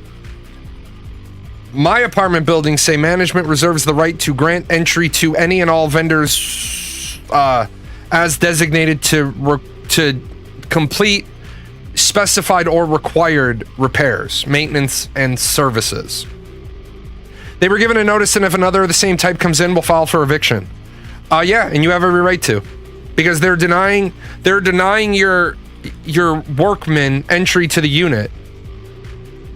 Yeah, if you can give 24 hours notice, give 24 hours notice. I've had situations where, and again, because I have nieces, I have older children. If I know my tenant is a female, and one of my nieces is nearby, I was like, hey, what you doing? Oh, I'm getting a burger at Wojo's. Oh, hey, can you swing by? I need to enter into a tenant's unit, and she's a female. It'd just be great if I had a female there with me. So she knocks on the door. Hey, hello, anybody here? Yeah, my uncle's here. He's your landlord. Oh, that's so nice. It also helps that my nieces are cops. Well, one's a state trooper, one's a sheriff's deputy. But it's like, hey, we're here. We're here to fix your shower head. I saw you say GI Bill pays $3,754 a month for Los Angeles.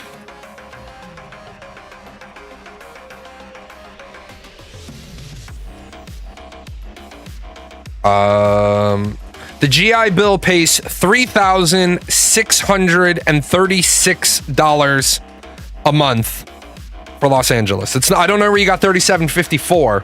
It's 3636. But yes, GI Bill. Wait, hold on. Let me check 2025 just to be sure. Yeah, California's Los Angeles, California is 3636.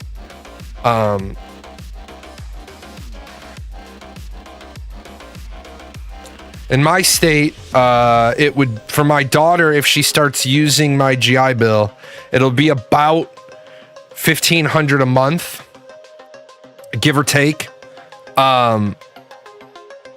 because lower cost of living.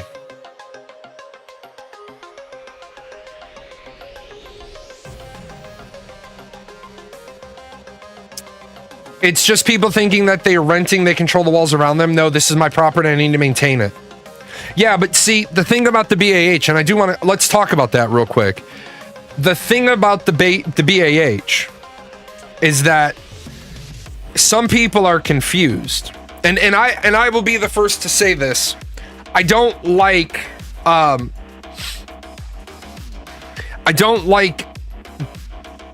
debate around the BAH. It is your basic allowance for housing. It is not supposed to be your stipend to live on. But with that said, specifically for college-bound students, I don't have a problem with it being a stipend to live on, because I want you in college getting a college education. I want you in college reading. I want you in college getting smarter. If you're gonna go to college, you might as well learn some shit. Some renter shot a landscaper that was hired by the landlord. Holy shit. This story is not going to end well. Crazy part is the landlord told him that they were coming to do the yard, and the renter acknowledged it. Yeah. Oh dear. Reminds me about something from the officer's point of view. Here's the situation. 06 fucking the wife of an E5.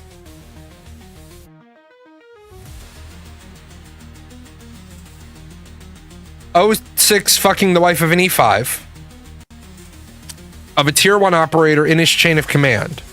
The sergeant put a decoration on the 06, a nice purple and black one right in the front of the face. E5 got a bad conduct discharge. Is the 06 going to jail? Yes, the 06 will be going to jail. Unfortunately, though, the 06 probably, if I know the way my shitbag brethren operate, that 06 probably dropped their retirement paperwork because Article 120 adultery is the hardest charge to prove. Unless you have photographs of the fucking, or unless you can get that wife to testify. And that wife is not subject to punitive measures by a military court. It's going to be really difficult to convict the 06 of adultery. And a smart 06 is going to drop their paperwork, race to retirement, because it is not worth the cost to the United States military to bring an 06. Anybody retains their, if she's a civilian, which is an important part. If she's a civilian, not only does she reserve the right to remain silent,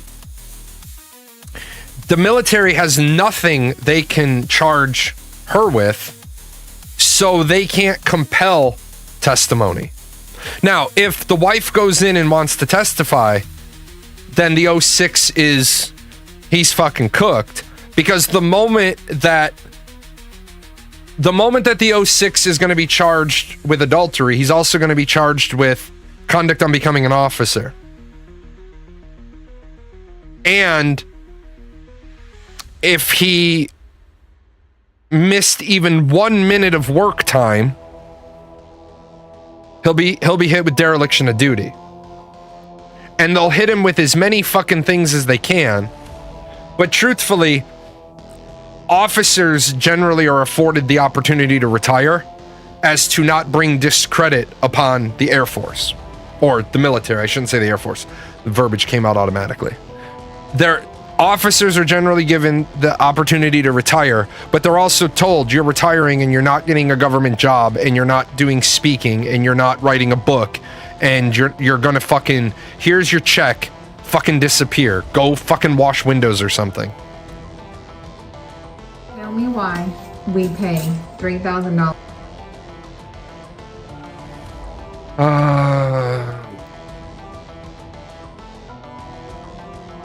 No, he would not get a, well, yeah, he could get charged under many things under Article 134, but generally it would be adultery, conduct on becoming, and dereliction of duty. Because those three things, indecent conduct. I mean, they could hit him with indecent conduct, but that's going to be, if they hit him with Article 134 indecent conduct, then they're going to be hard pressed to charge him with adultery, because you're charging the sex twice. Well, right, it's prejudicial to good order, but remember, every charge in the UCMJ has that as a benchmark. Remember, convictions in the military are really, really difficult. Surprised she wouldn't flip that into a sexual assault charge. She doesn't really have any advantage to do that.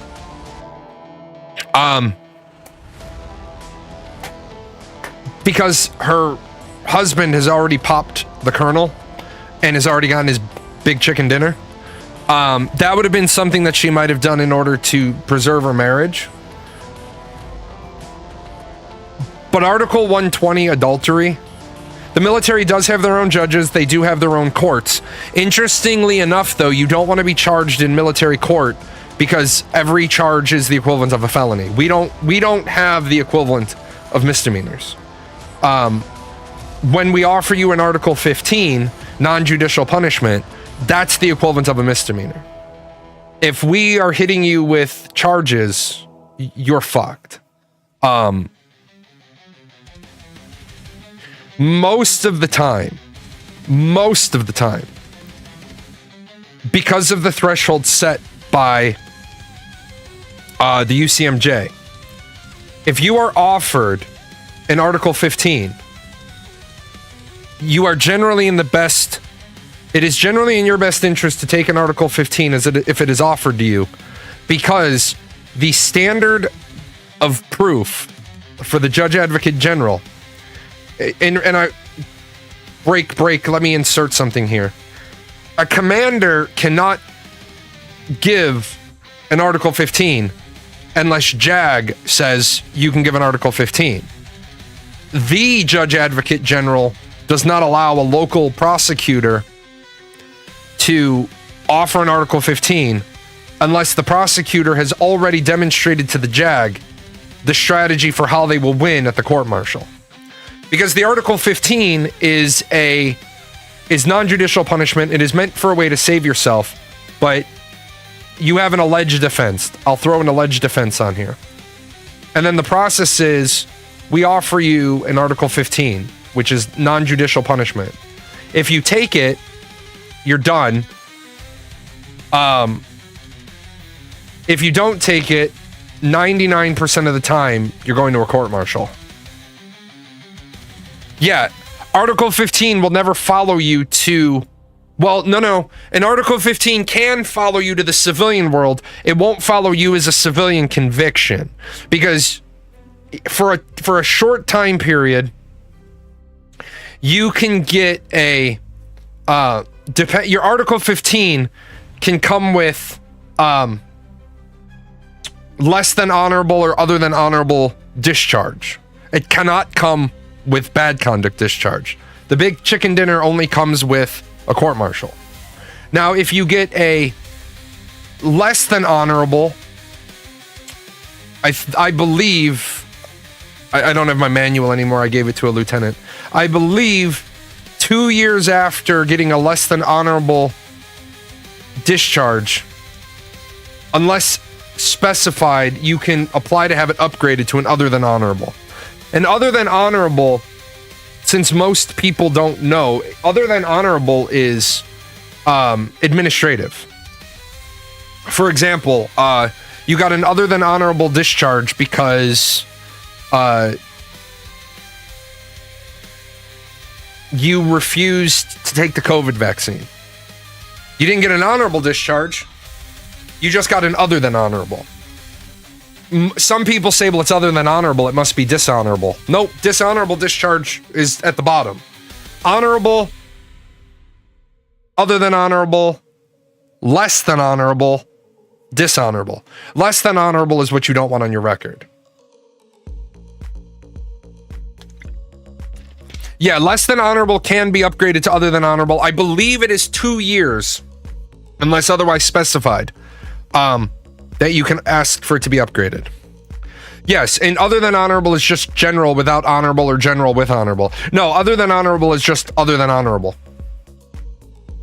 Article 15 has different levels too. Article 15 has many different levels.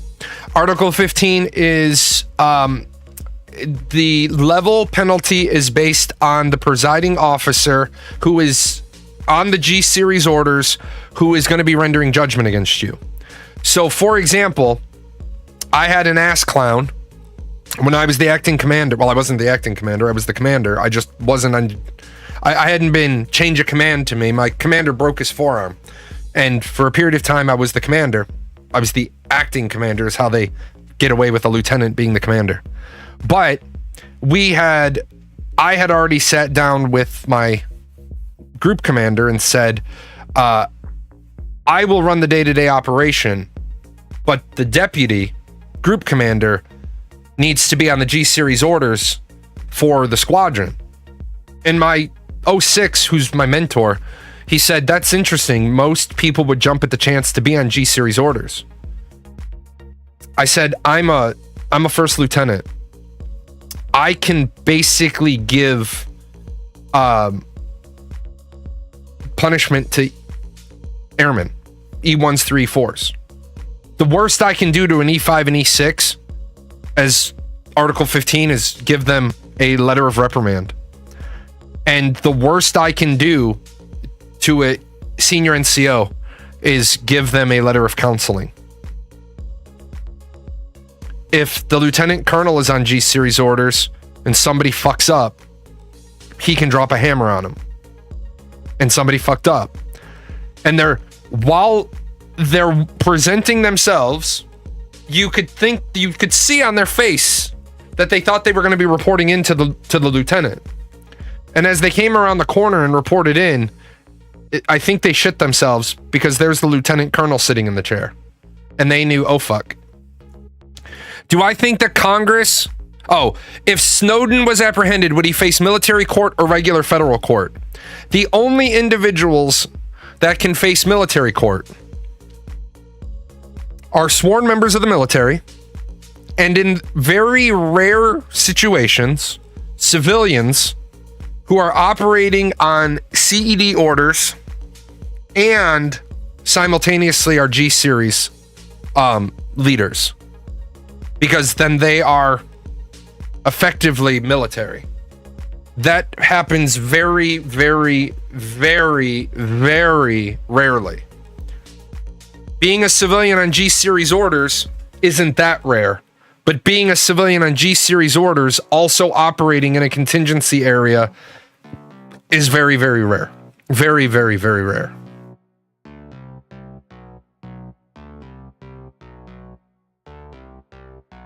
Yes, you never, ever, ever want to be told to report to the office of the division commander and see anybody whose insignia is made of anything other than a singular solid bar. Let me just tell you, the day that you go from being a first lieutenant to a captain, you get an infinite more amount of respect, because a captain can fuck up your world. In the Air Force or Army or Marines, it's a captain. In the Navy, that's a lieutenant. Why the fuck we can't get down? I think, just so we're all clear, if the Navy wants to be special, then I think lieutenants in the Navy should be lieutenant, so that we know that there's a difference in rank. I think if their lieutenants got called lieutenant, that they would fucking change. This name sucks. I want to change it.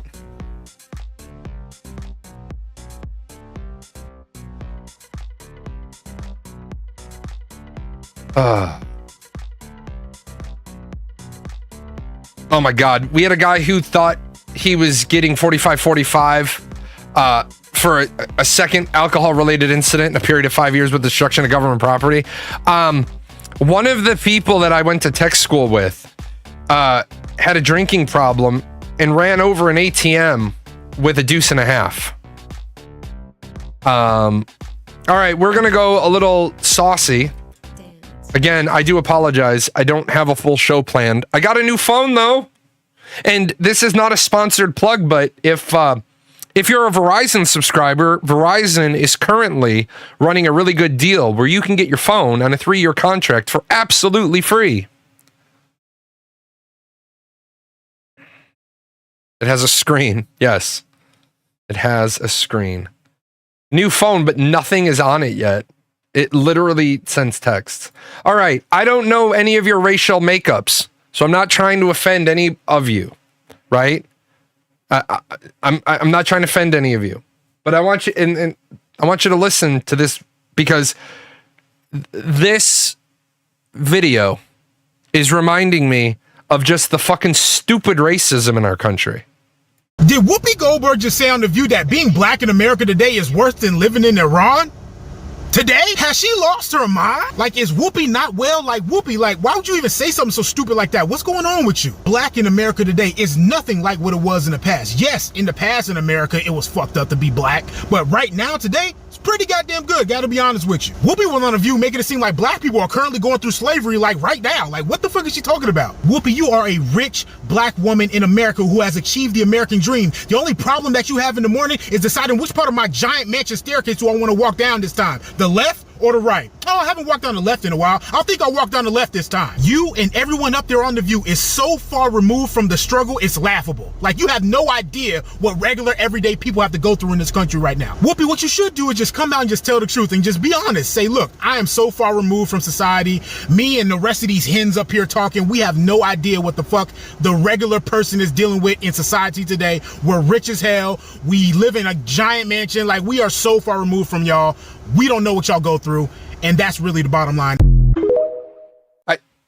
And so I want to remind people that my talking point is always racism is something that is continued by the aristocracy of our country to keep the plebeians fighting with each other. You have more in common with, if you're poor and you're white, it is not the poor black guy or the poor Mexican guy or the poor, well, we generally don't have the poor Asian people. It's not their fault that you're poor. But you're going to turn it into some level of fucking racism, right? Why would she say that though? Because the way that you put attention on an issue, as I've said, is to make people enraged about it. But when you enrage people about it, they're not going to understand it. I showed the article earlier that I wrote. I wrote it. I know it's accurate because I wrote it. I understand the War Powers Act. I understand it because I studied it. I studied it in college. It hasn't changed that much since it was originally written.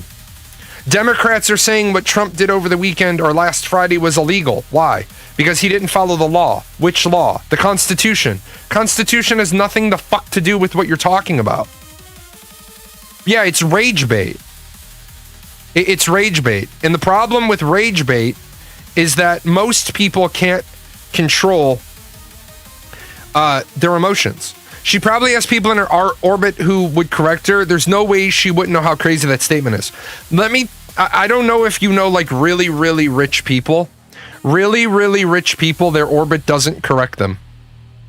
Because really, really rich people are surrounded by people. Their circle are people that are trying to get to that rich person's level. That rich person is in somebody else's orbit because they're trying to get pulled up to that. Are there some people who hang out with a bunch of plebeians? Yeah. Are they trying to figure out why they're in such a terrible state? Well, you're in a terrible state because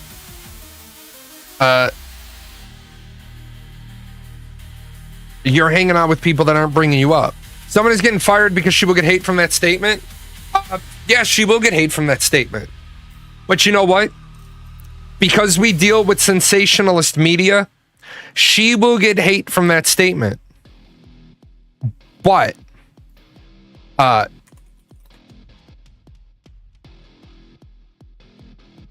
she will also trend on social media.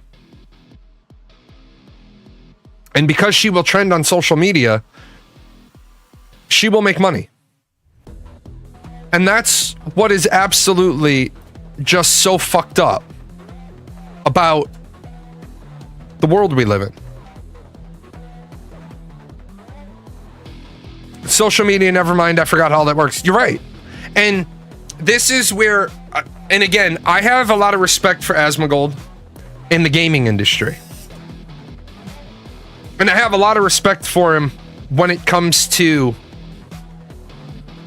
dealing with the barking dogs that have his name in their mouth. This whole Asmongold Hassan feud is comical to me. Where I don't have respect for Asmongold, but I don't have any disrespect, is you notice that I make sure that I respect his views on gaming. I respect his views on gaming. On politics, I used to be about 60% agreement. I now agree with like 30% of his political views. He's allowed to have whatever political views he wants. I don't agree with him. I'm not saying he's wrong. And that's another piece that we need to get down with. Just because I'm saying I don't agree, I don't agree with it, doesn't mean he's wrong. He believes X. I don't believe X. Why is he feuding with Hassan? Just because one is right and the other is left? Here's why I hate when people say the left, the right, the this, the that.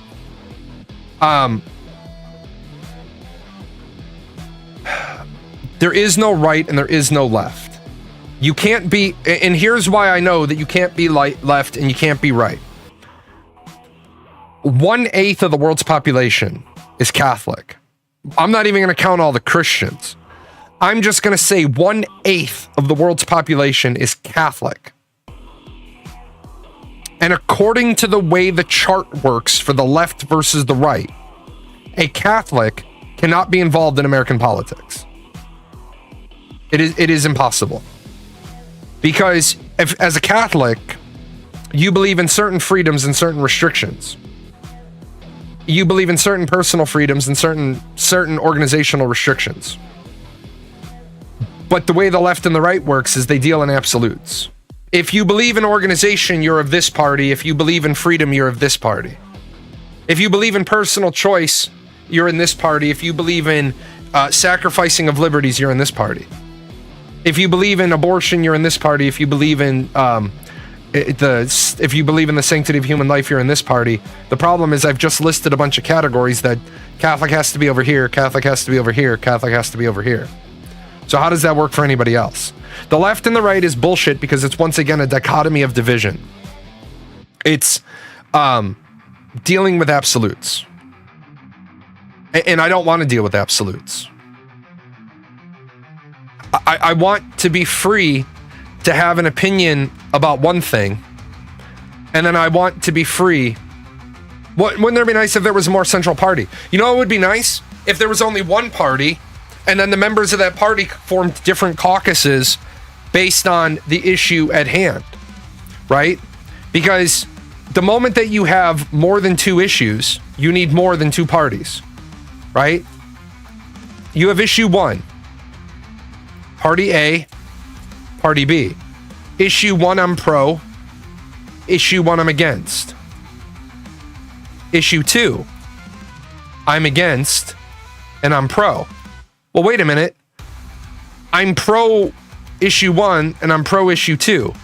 Well, now I need parties C and D, because now I need pro, and now I need against. And now I went from having two parties to four parties. And as soon as I add another issue, I go to 8 parties. And another issue takes me to 16 parties. Well, pretty soon, you have an unmanageable amount of parties. Right now, it feels like both sides are just sabotaging the whole. Right now, both sides are sabotaging the whole. Alexandria Ocasio-Cortez, who could be a leader in the Democratic Party, doesn't know how to shut her mouth. She needs to go back to the Attitude Era. She needs to listen to Dwayne Johnson. She needs to know her role and shut her mouth. If you want to represent minorities, that's great. I'm not saying don't. Represent minorities in such a way that is honest, truthful, in an argument that has integrity. We are going to keep opposing the federal government while they're okay, then you should be tried for insurrection. If the words that just came out of your fucking pie hole are, we are going to continue to obstruct the federal government, that is an insurrection. But hey, with 16 parties, all the people in those 16 parties are pretty much the same person since they agree on all 4 issues. Right, but the problem is, and it's great that you said that, but you've got 4 out of 16 parties that agree with an issue. And then they start horse trading for votes. And if you're horse trading for votes, then shit you don't really believe in becomes law, so that shit you do really believe in becomes law.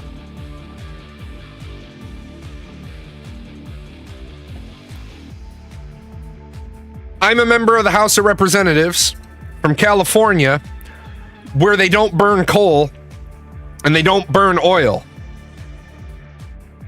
And the senator from the representative from West Virginia comes to me and he says, hey, I'm trying to pass an initiative about coal. The fuck I care about coal. Well, but how's it going to impact my state? It's not. Okay? You want my vote? Yes. Okay?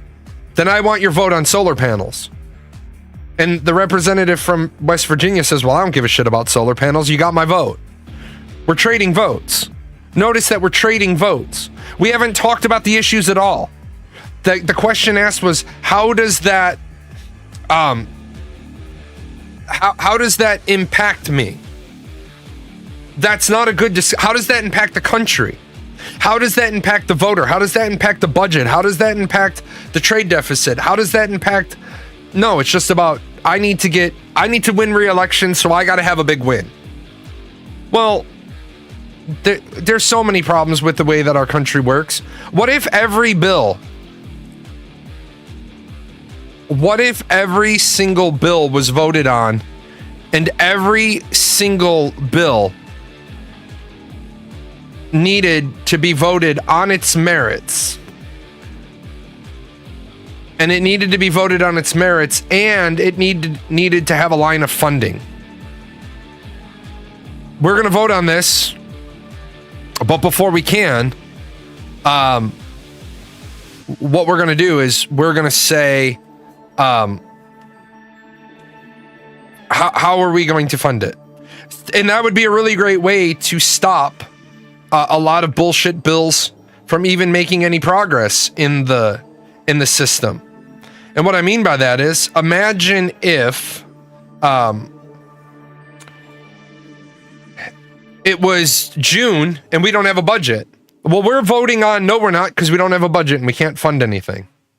Imagine it being June and there's no money left in the kitty. Imagine if the United States Congress had to run the fucking government like a business has to run a business. You know what would happen? They would start changing the laws so that running businesses was absolutely possible.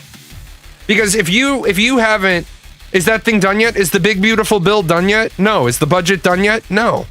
We don't have a budget.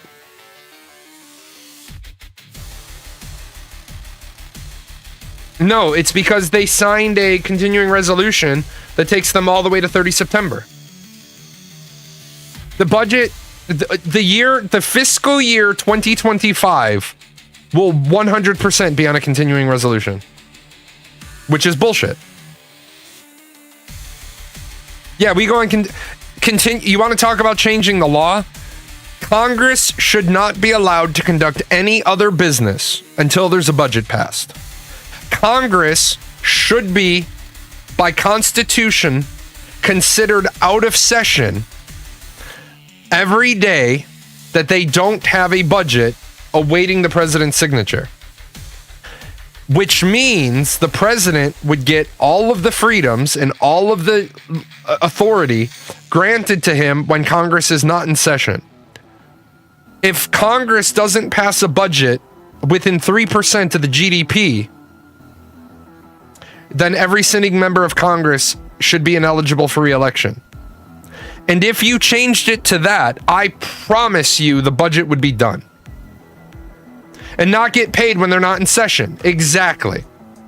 You're not being paid because you're not in session. But the sad part is, all of them make their money through so many other non-governmental reasons. They don't give a shit. Why would they care? They're like, oh, I'm not going to get my government paycheck. Oh, boo-hoo.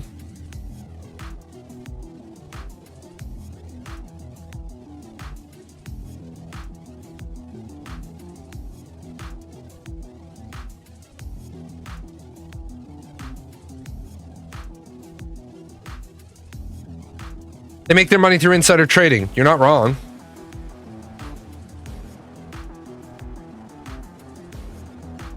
You are not wrong.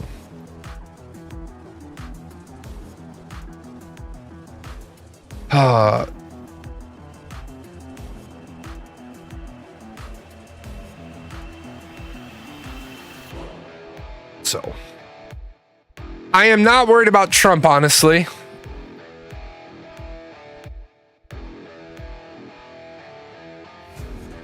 I'm not worried about Trump.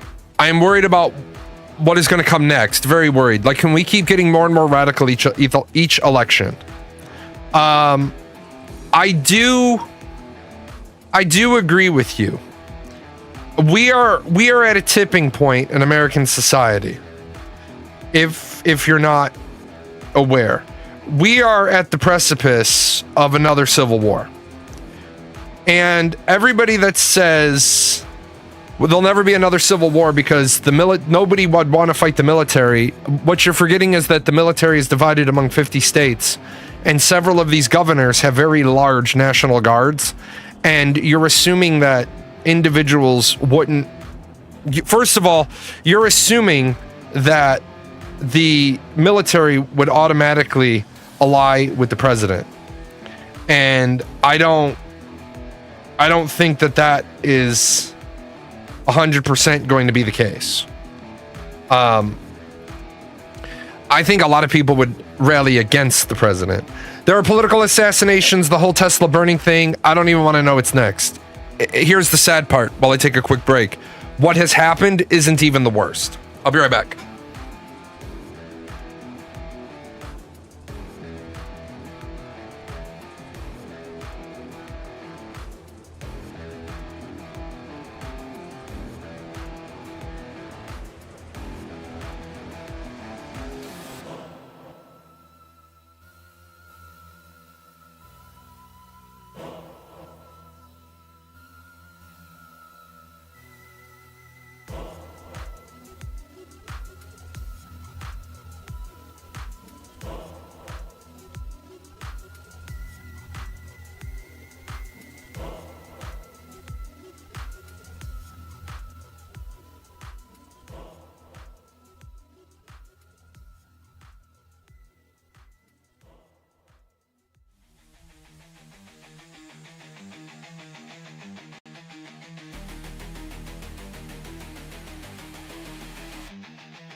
Alrighty. So, the military isn't just a giant human-run robot. It's people at the end of the day. Yes, the military is a set of people. The amount of rage bait and sensationalism on both sides makes it hard to know what has actually happened. You're not wrong. Liberals have a long history of baiting conservatives. Conservatives have a long history of baiting liberals. Radicals have a long history of baiting the moderates. Moderates have a long history of baiting the radicals. Or the moderates, or whichever set. See, there's too many fucking groups. The shitty part is, if you remember the movie poster for Alien vs. Predator, it was a great movie poster. It says, whoever wins, we lose. We're in a situation where it doesn't fucking matter anymore. Like, you guys know that I'm a recluse. I don't leave my house often. I just pay the bills, right? And I just, I pay the bills. I cook the food. I don't really, what the fuck? I don't really go out. I don't really make the purchases. Like, I buy the plane tickets because, hold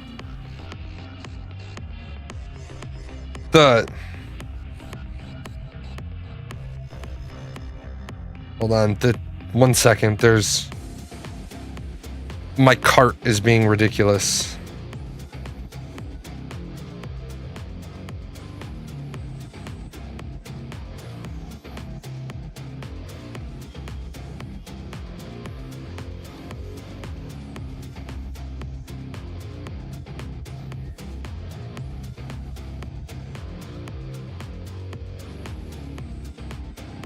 Oh.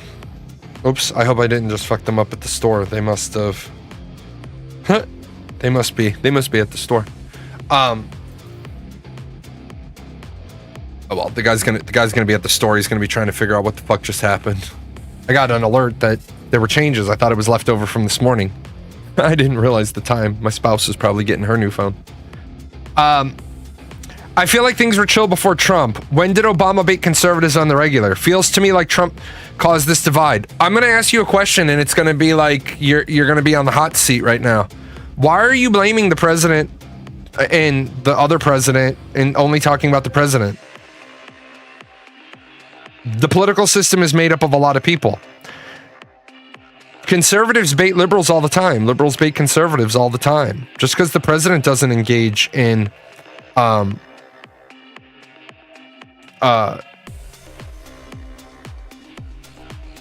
just because the president isn't the one doing it doesn't mean that the leadership in the parties isn't doing it. Which is why we've lost the narrative. And the narrative is that the president is the leader of the party. But when you have large chunks of the party that say that's not my leader, then form a new party. Like, form a new president, the leaders of the country is the far biggest deal to me. Right. To you, but you say things were chill before Trump. Things haven't been chill since Junior. And the only reason why things were somewhat chill under Junior is because we were at war with the bastards that bombed the Twin Towers. Carlos Mencia has a great joke on this. I love to steal his jokes because he steals his jokes from everybody else. America likes to fight amongst itself until somebody does some shit to us, and then it's whitey, blacky, darky. Powers combine. Let's go fuck him up. And then we ran out of that. A common enemy brings the United States together. But unfortunately, what it really does is it distracts the uneducated. It distracts the uneducated. How many people read a newspaper anymore? Nowhere near as many as those that get their news on their phone.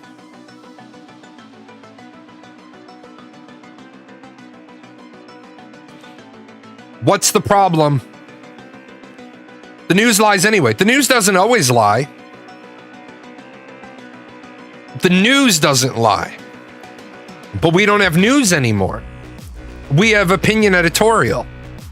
No, the news doesn't always lie. Here, don't deal in absolutes. I'll tell you why the news doesn't always lie. Because I used to write for a newspaper, and I didn't lie when I wrote. I just destroyed your entire argument because the news doesn't always lie because I didn't lie and I worked for the news. The problem is we don't report facts anymore. We used to have news, and then we had op-ed, and then we had editorial, and now we have political correspondence. The deal was back when we had newspapers, they had to sell copies to be profitable. Now it's advertising. So Fox News has a narrative so that Fox News has consumers. So Fox News spins things so that advertisers have a captive audience. CNN spins it a certain way. MSNBC spins it a certain way.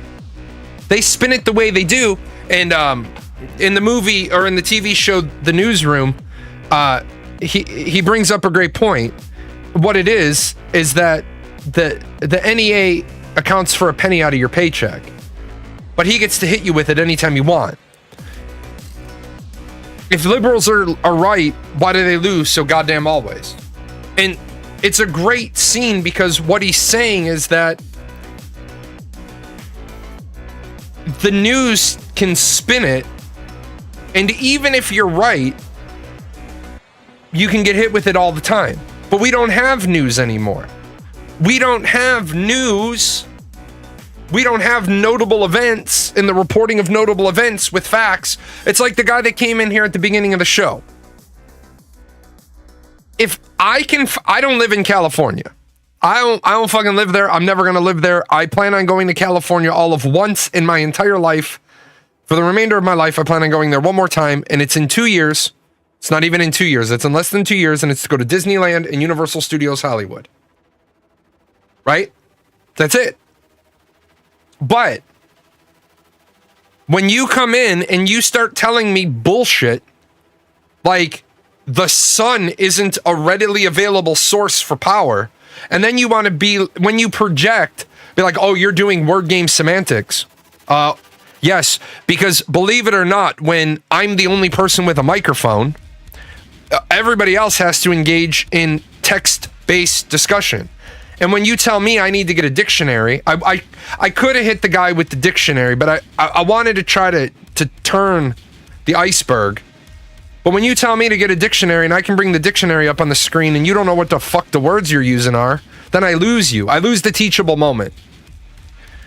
Tell me California generates their power through burning oil. California generates the least amount of their power from burning oil. And I showed it on the list. But that's what we have to deal with. We have to deal with people running around. Yeah, there's no credibility meters in people's social media posts. But what's even worse is that you can be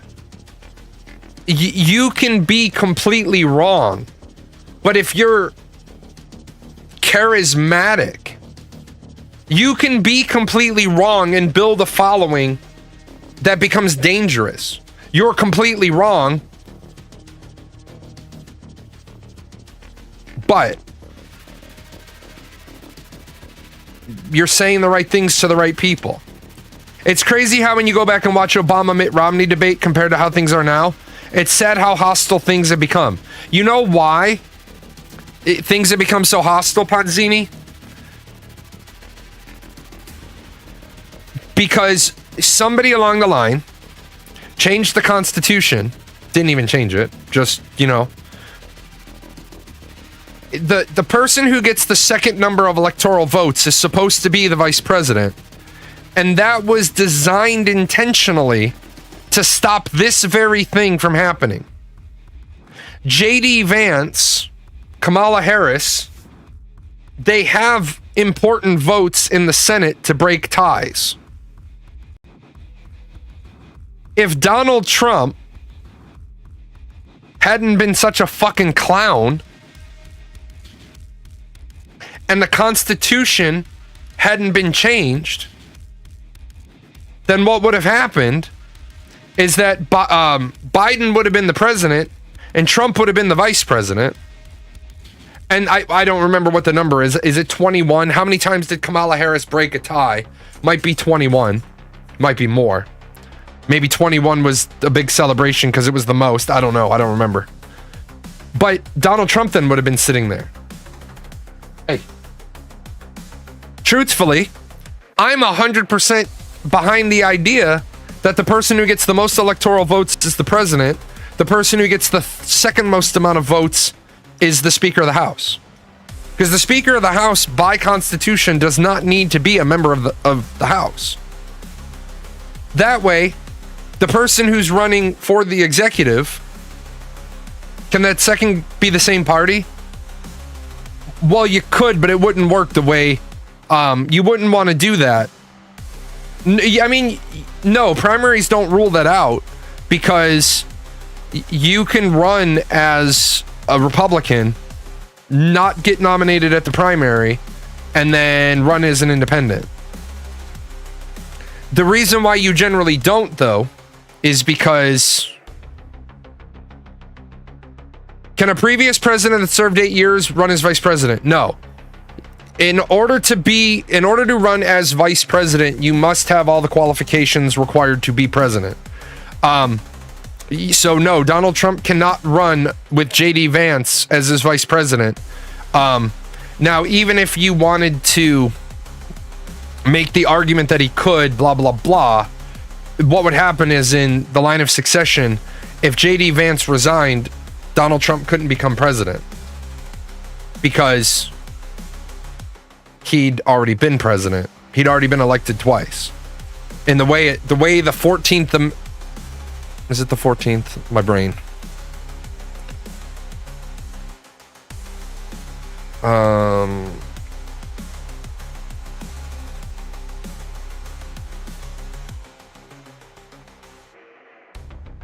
22nd Amendment. The way the 22nd Amendment is written is that no individual already having been elected to the office of president twice may run for a third term. Well, it also means that it's the other thing. It also means that you can't, if you serve for more than 2 years,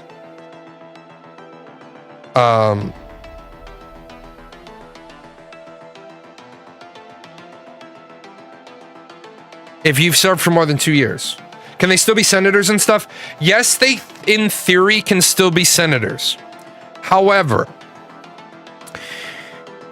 it's considered a faux pas to go into the legislative branch after you've been the chief executive, because it becomes a pain in the ass to protect you. Because remember, the president has Secret Service protection for the rest of his life.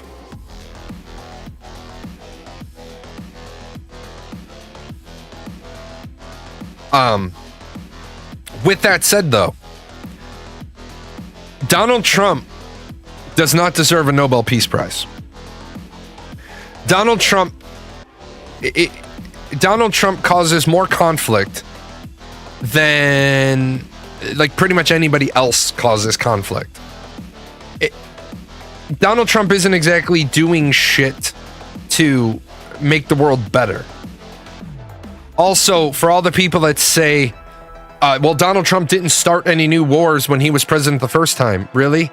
Donald Trump utilized the War Powers Act during his first term of presidency in more geographical locations than any other president ever has. Trump bombed Syria, Yemen, Somalia, Iraq, and Iran during his first term as president. He hit 5 different sovereign locations using the War Powers Act. Trump says he's not going to meet with Iran until next week because the nuclear deal with Tehran isn't that necessary.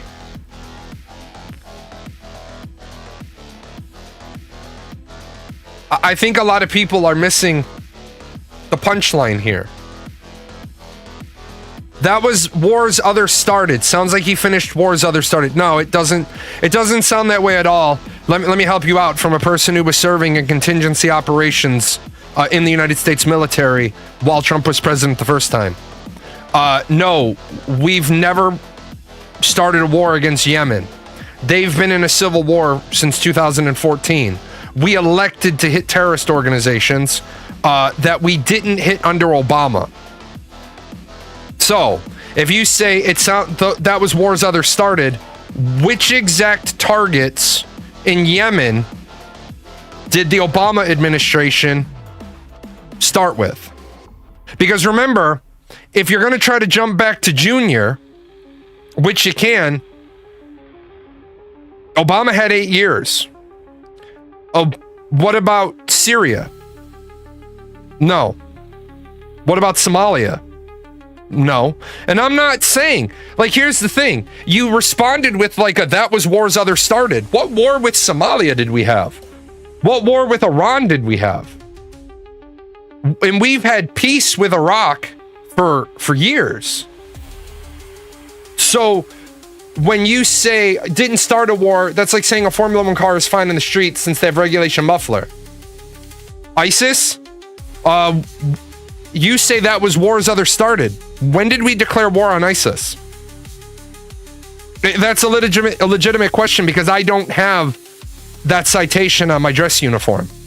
So if there was a formal declaration of war against ISIS, I need to run back to the personnel flight and get my retirement record updated so that I have that war record as well.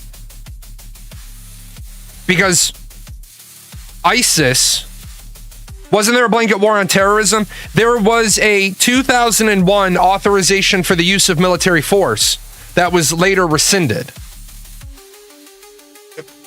I believe Obama might have just rolled ISIS and ISIL into the war on terror targets. Oh, so you mean, so what you're saying is Trump didn't start any wars? No, I'm not saying Trump didn't start any wars. See, what I'm saying is that Trump utilized the War Powers Act as written, right? Because the president can't start a war.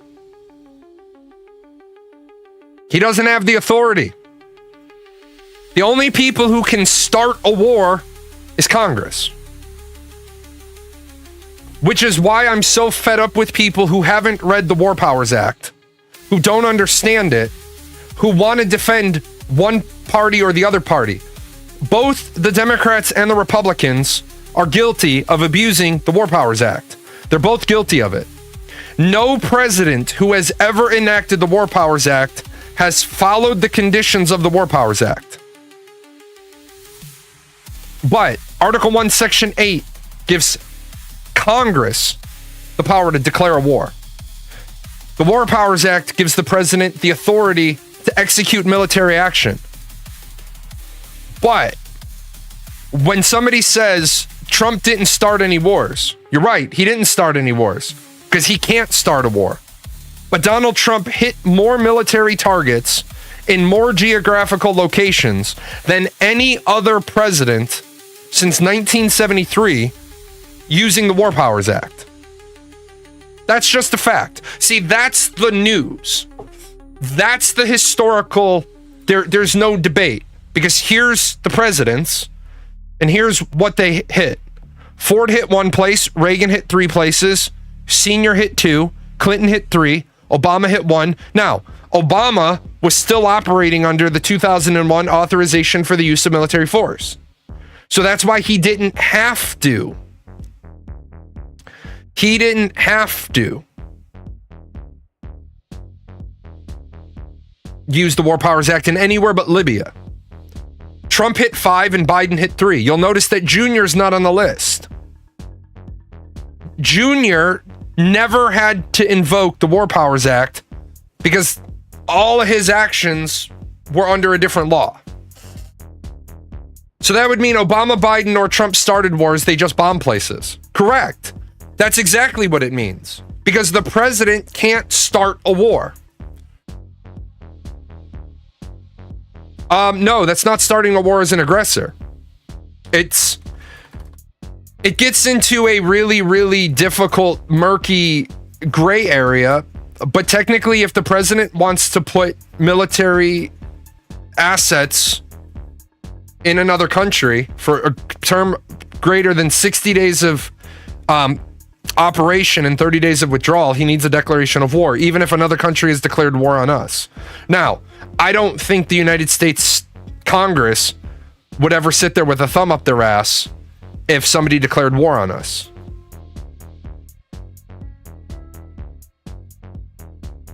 But when people are like, what you're saying is it's war. It has a formal meaning. It's not about one president or another president. Yeah, in the past they were termed police actions, but policing actions come with a more specific. A police action generally comes with the idea of boots on the ground. Did Congress have to approve the war on drugs? No, because the war on drugs wasn't the war on drugs. It wasn't using the Department of Defense. It was using the Department of Justice. The war on poverty wasn't using the military. It was using the numerous different governmental agencies. And that's why I think you're absolutely right to bring those up. Well, to bring yours up, and I brought up the other one. We shouldn't call it a war on drugs or a war on poverty if our government doesn't even understand the process for declaring war. We shouldn't be using words we don't understand. Yeah, war on druggies and war on poor people. We didn't wage a war on drugs. We waged a war on crack users. We didn't wage a war on poverty. We waged a war on poor people. Did Whoopi Goldberg just say? Yes, she did. I don't know if you guys have seen these new coffee shop videos, but these coffee shop videos, these are the best. I hope when I put TikTok back on my phone today, I hope I can put TikTok back on my phone today. Latte for Claire. Wait, this isn't my iced matcha. Well, are you fucking Claire? Then that isn't your fucking drink, dipshit. This shit makes me fucking smile, right? Whoever is making these are fucking, yeah, they're AI. Yo, can I get a venti brown sugar oat milk shake and espresso, sub almond, because oat's been hitting weird? Would you like a tampon with that, you little bitch? The fuck's sake, man. That's so fucking good. That's just fucking, it's fucking amazing. That one, and here's, if you guys haven't seen the ape yet. My pronouns are they, them. Give me a quad long shot grande. Fuck out of here. Yo, come with me on my first day on the job.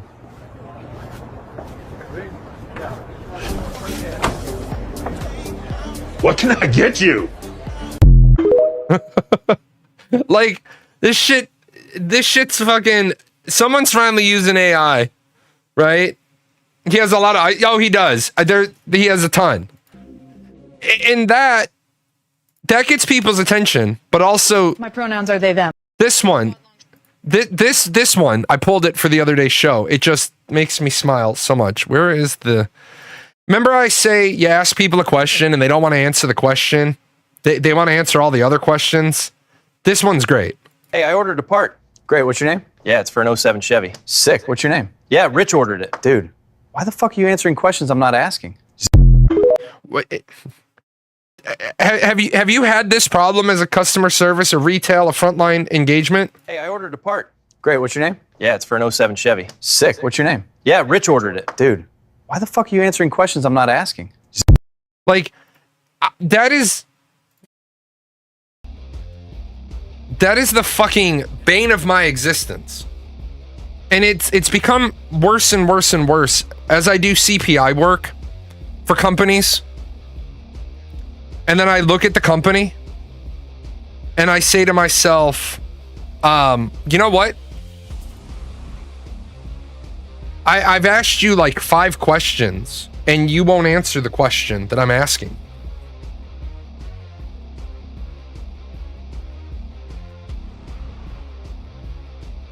That's my nose. That's my face. This is Athena. Hi. Will you say hi? You don't ever speak. You don't speak. You're just a big baby.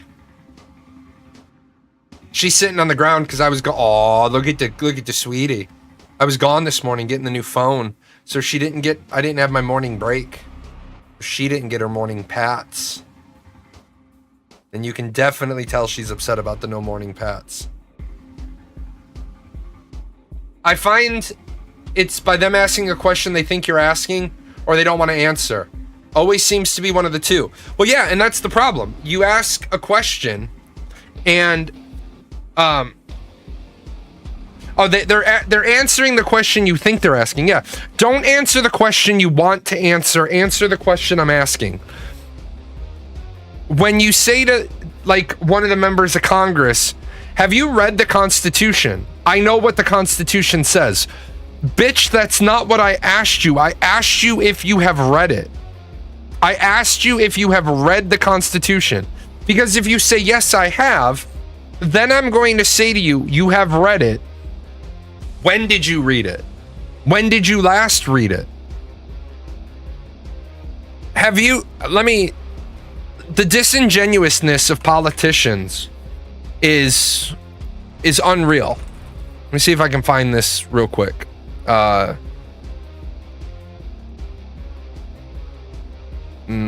Profile, replies.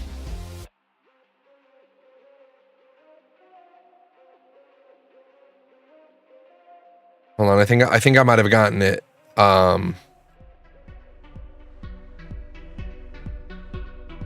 Oh, he did. The fucking representative from the state of California. Oh, no, he didn't. It's right here. So this is the representative from the state of California. I'm sorry, from the state of Arizona. And he is in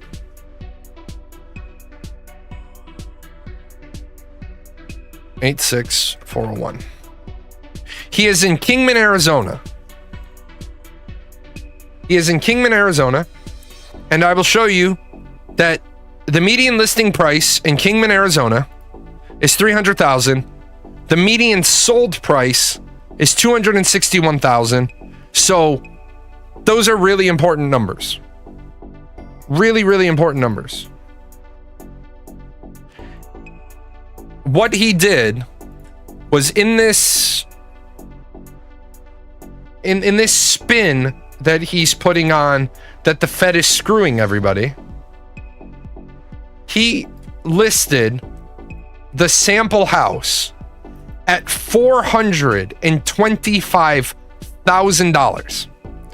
Now, this is a huge, huge problem because you're making it seem like to get a house in Kingman, Arizona is going to cost you $2,227.54 and you put zero down payment down. Well, of course. Of fucking course that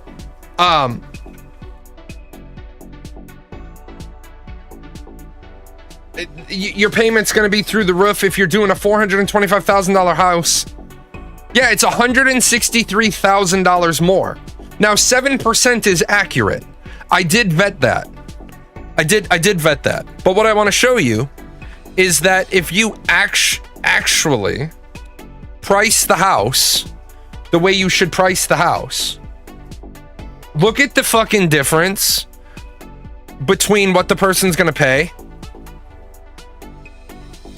The person's going to pay $2,200 a month, and that's on a fucking house with no down payment. And who the fuck buys a house with no down payment?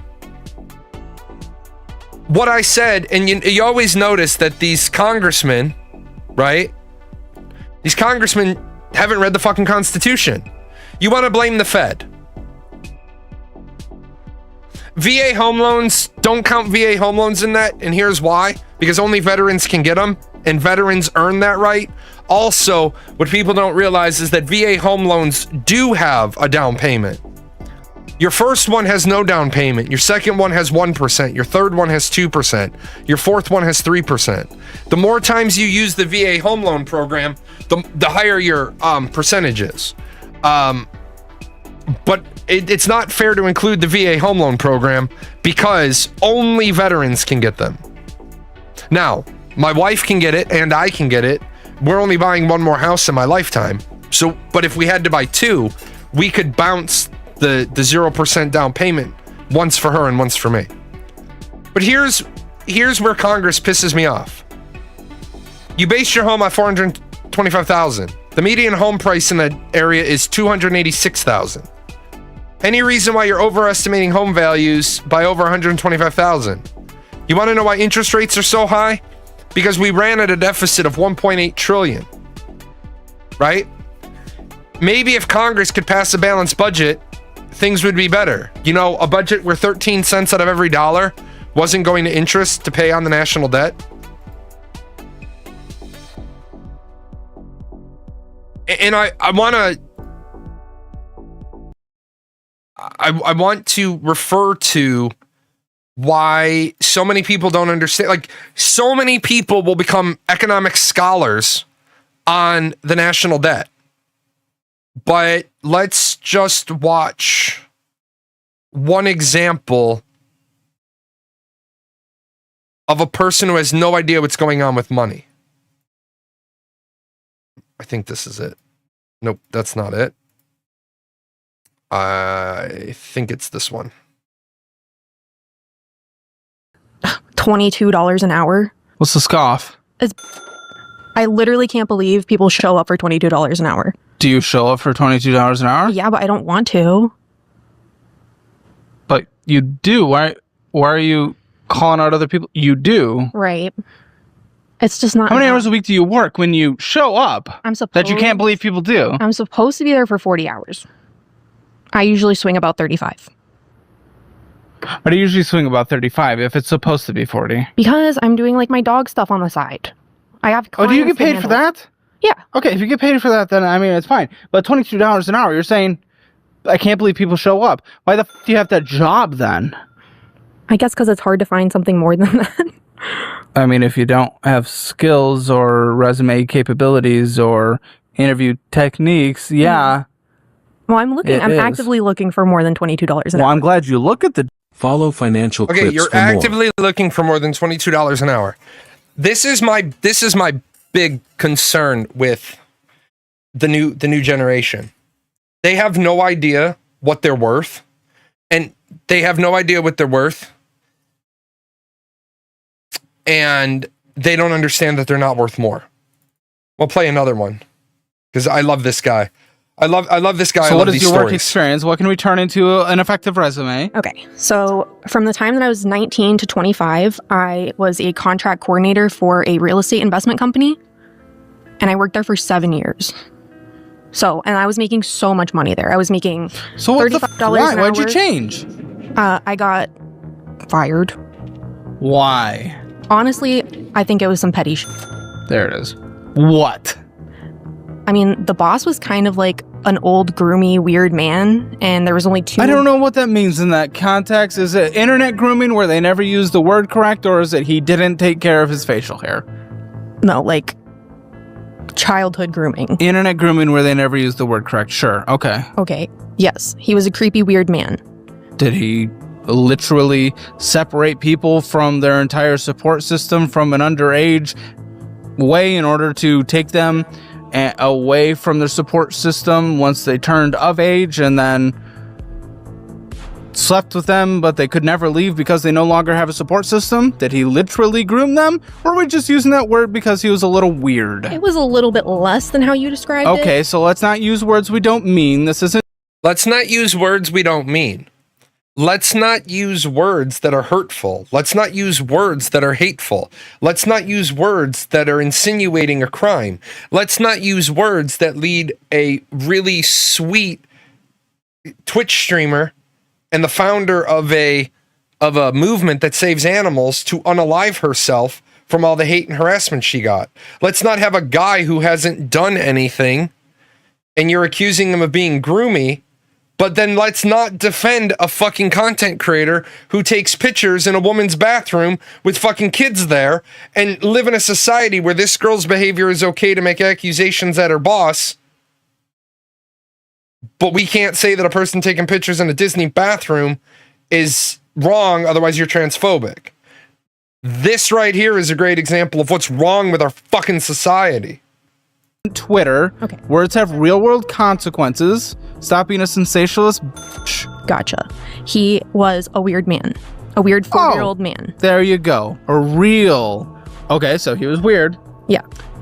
I believe this started with you got fired from a job. Yes. So why are we talking about a weird man? Because he was my boss. He was the owner of the company. He was weird, and he was mean, and he was psychotic, and he Go was, on. Now we're using more buzzwords real quick. Let's what was he actually? What did he do that would define those things? He would come in and scream at everyone. Scream why? What was the reason? He would literally call people like, tell you like, are you fucking stupid? Like, why'd you fucking do this? Like, you don't know what you're fucking Certainly doing. what Steve Jobs, Jeff Bezos has done, and they built great companies. I'm not defending it, but that is what other people have done. It just That's doesn't not feel how good. I like to do it, and it doesn't feel good. I agree, but we're using the word psychotic and we're doing a lot of things. So go ahead. Why did he do it? What was the reason, though? The reason why I was fired, the actual reason I was fired was Why was he yelling? He was unstable, like bipolar. What No, was like, the literally, reason? What was the he would reason come he in. yelled? He would Yeah, just but come what was the thing that caused? I'm asking. I'm not defending it, but let's. You see how fucking hard it is to get an answer? I'm not. Look, motherfucker, I don't need you to call somebody psychotic. That's a diagnosis. I don't need you to. That for $22 an hour in the job you currently have, you do not have the fucking skill set to be making a diagnosis. Why did he yell at you specifically? Have more context because you sound like the person that starts a Twitter thread. He would come in at 10 o'clock and when we were supposed to be there at 8 and just scream at everyone. Why though? What are you guys happened on before? the Are you guys on the phone? Why aren't you on the phone? Were you You're not supposed to making be on the enough- phone? Not me particularly, but The person he guys. told to? Yeah, the bullpen. Okay, so that's the reason. It's just I don't feel like that's like the way to handle it. No, I agree. It's not the proper way to handle it. It's not a However, good it wasn't environment. I agree. However, it's not like he just went in and he just started screaming for no reason. Right. That was his leadership method. Wasn't good. You're allowed to leave it. It is not illegal. So that just didn't feel So good. that's why you got fired? No, but Because the boss yelled at people for not doing their job. that's not why I got fired, but that definitely set the stage for my time at the job. I was constantly on edge. I always felt like I was going to get fired, and then I did. After 7 years, I was making $35 an hour plus bonus. Yep, which, by the way, I mean, you make the per capita income in Cape Coral. Congratulations, even though you scoffed at what you make. But I can't believe people live on it. okay, well, the median per capita income does. So this is exactly what the fuck I'm talking about. This is why it's so hard. Like, have you noticed all the people that come to my show and they don't have any facts? They don't know the first thing about me. They think I'm ill prepared. I stay in the realm of history, poli-sci, sociology, psychology, cultural anthropology, economics, biomedical technology. That's where the fuck I stay. Project management in the military. That's where the fuck I stay because that's where the fuck I belong. Now, I shared that for a while because I only stream 12 hours a week. Well, now I stream 20 because I put 2 video game streams on. What the fuck do people think I'm doing the other fucking hours of the week? Fucking jerking off, smoking weed, and eating Cheetos? My hands aren't orange, bitches. I was working on being a therapist. I was working on being a counselor. I have all the prerequisite coursework. What I needed was the clinical hours. The reason why I stopped, and I've said it on the show, I stopped pursuing my counselor's license because I suffer from vicarious trauma. I don't know how to leave. I don't know how to leave other people's problems aside. I don't know how to drop their problems. I internalize all their problems, and my character flaw is I'm a saver. I try to save everybody. My mental health provider said, I've been tracking your decline and it correlates directly to the number of clients that you pick up, because I was being observed, I was doing my clinical hours. The number of clients you pick up is directly impacting your sessions. I don't think this is a good idea for you. Well, there's a reason why I have a fucking therapist. So that I can figure out if I'm mentally healthy to go back to working. When my therapist said no, I said, I can't do this. That doesn't mean I can't one-off help somebody with their cigarette addiction. I have the training to tell them. But as I'm not your mental health provider. Here's some tricks to quitting smoking. Yes, all therapists should have a therapist, and like 80% of them do. But if they see that it's impacting you, they tell you to stop. When people say, like, my daughter has decided what she wants to do in college. She wants to be a therapist. It's great. It's a lot of work. It's a lot of reading.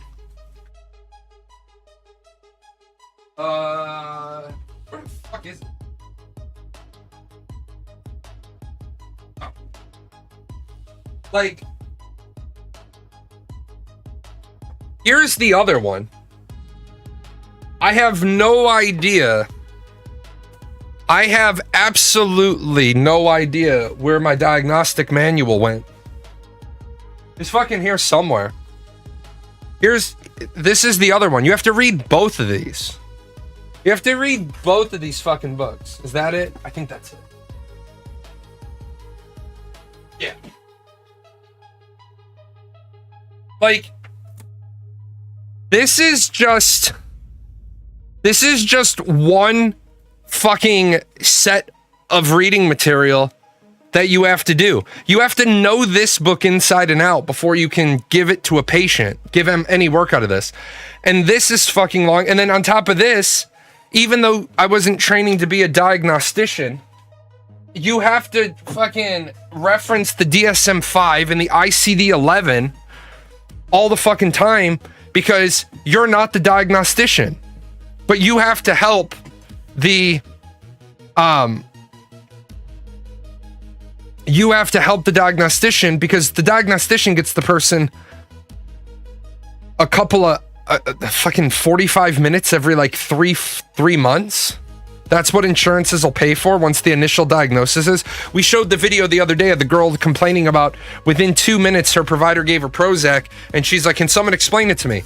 Yeah, based on all the paperwork you filled out in the first 2 minutes of the conversation, what you don't realize is the diagnostician has read all the paperwork that you submitted and determined that you have an anxiety problem based on your behavior. You've walked in, they've made an evaluation on you. They might have even had a nurse practitioner, a physician's assistant, or a really highly trained front desk worker give an observational insight into your behavior. I'm not saying this is right, and I'm not saying I subscribe to this theory, but there is a reason why at a lot of mental health initial appointments for your mental health diagnosis, they ask you to get there 30 minutes before the appointment. They're observing your behavior in the waiting room. They're trying to see if you really are anxious or you're pretending to be anxious. Are you really depressed or are you planning to be? Are you saying you're depressed? Sometimes they want to know that because they want to observe your behavior before you put the act on. The VA does this. The VA tells you that you have to be somewhere for a mental health appointment. Well, I'm not going to tell you how to short circuit and beat the system, but they're absolutely observing you when you first arrive. How early did you arrive? I suffer from chronic anxiety and I'm not able to sit still. Well, that's funny because you just sat still for 60 minutes. Because we told you to be 30 minutes early and we deliberately saw you 30 minutes after your appointment time. You didn't get up once, you didn't get water once, you didn't fidget once.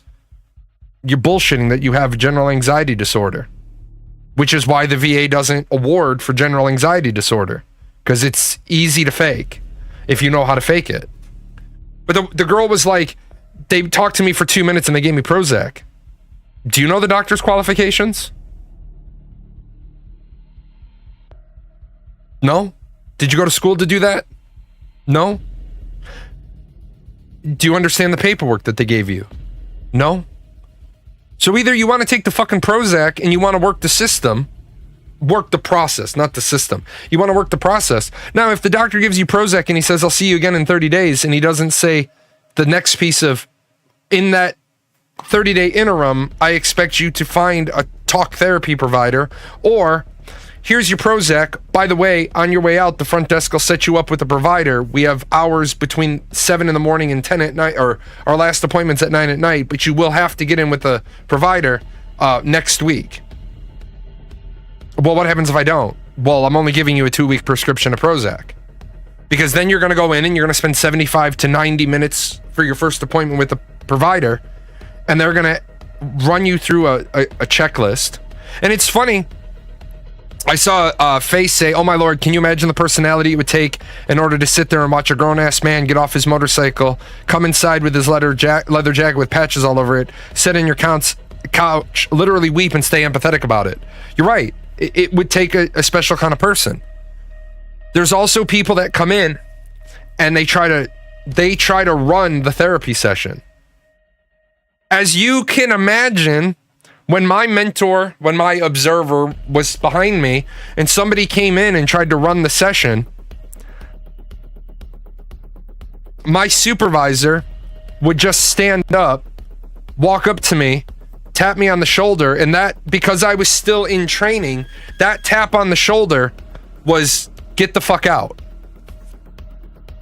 So I leave. Maybe it's because I'm not qualified to handle that patient. Maybe it's because she's about to handle the patient. But you're trying to tell me how we're going to run this shit. You will move from Europe to North America in 2 weeks. Will be interesting to see how everything looks from the other side of the ocean. Why? Oh. The fuck are you doing? Why the fuck are you coming here? Please tell me it's Canada or Mexico.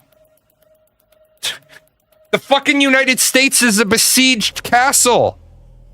Those on the outside are trying to get in. Those on the inside are trying to get out. We're trying to leave. Why are you coming here? You're a young person. Don't fucking do it. But just for some context, that girl was complaining about work experience. What can the girl was complaining about $22 an hour. It's North Carolina. Oh, that's not too bad. But she's complaining about $22 an hour. $22 an hour is $45,760 a year. That's pretty good. But if you want that big dick money, you need to be aiming for that, because that's $156,000 a year. This is really, that's where comfort is. That's where comfort is. $75 an hour is where comfort is. Because 75, that, what was the job? At $75 an hour, that's my contract rate. 75 an hour is my contract rate. I'll tell you, $156,000 a year is nice. Oh, the 22, she never said what the job is. And I imagine if it's $22 an hour sitting in an office, it's not too bad. If it's $22 an hour cleaning bedpans and wiping asses, it's still $22 an hour, but it's a shitty job. Literally and figuratively. It's a little important, isn't it? Oh, I agree with you. I 100% agree with you. What you're doing to earn the money is always important. I told you, I had a job where I went to an empty warehouse. There was one security guard assigned to this complex, but since it wasn't populated yet, there was no active stuff there. There was a delay with the Department of Defense, and this was when I was a civilian. There was a delay in it meeting standards. So, we only had one guard there. You went in, you were in the control room. The control room was also the bunkhouse. So you went in and you swapped with the guard that was there, and then you had your kitchen, your TV, your PlayStation. You didn't have to do walkarounds. You didn't have to do checks, and the phone rang as they checked on you because they wanted to save manpower. So their response was, we're just going to call you like every hour until you say you're going to bed, and then we'll call you in 4 hours. You were allowed to sleep there. So it shocked me that people would complain about that job. You're making $21.75 an hour to basically sit in your apartment and play video games. I used to walk in with my it was PlayStation 2. I used to walk in with my PlayStation 2. I'd hook it up to the TV. when I knew that the guy, like when I knew I was paired with my bro, I just leave my PlayStation there all week. If I was with one of the other shitbirds, they'd get mad because they'd come in and they'd see me with the PlayStation under my arm. You're not leaving the PlayStation? No, man, I'm gonna play when I get home. I plan on playing my PlayStation when I get home. But I'm not gonna leave it for you because you're a dipshit. Let's see, what else had I pulled down? This is a great one that segues into the wow, you could afford a PS2 on $21.75 an hour. How did you do it? It's called it's a great question, and it's what I say to people, and they don't like it when I do it. It's called this. It's called at the end of the week, like Bill Cosby, you know, it's a little Cliff Huxtable explaining to his son how money's gonna work. It's like you get to the end of the week and you say, here's my rent, here's my utilities, here's my car payment, here's my life savings, here's my live on money. I have $5 for the jar for the PlayStation.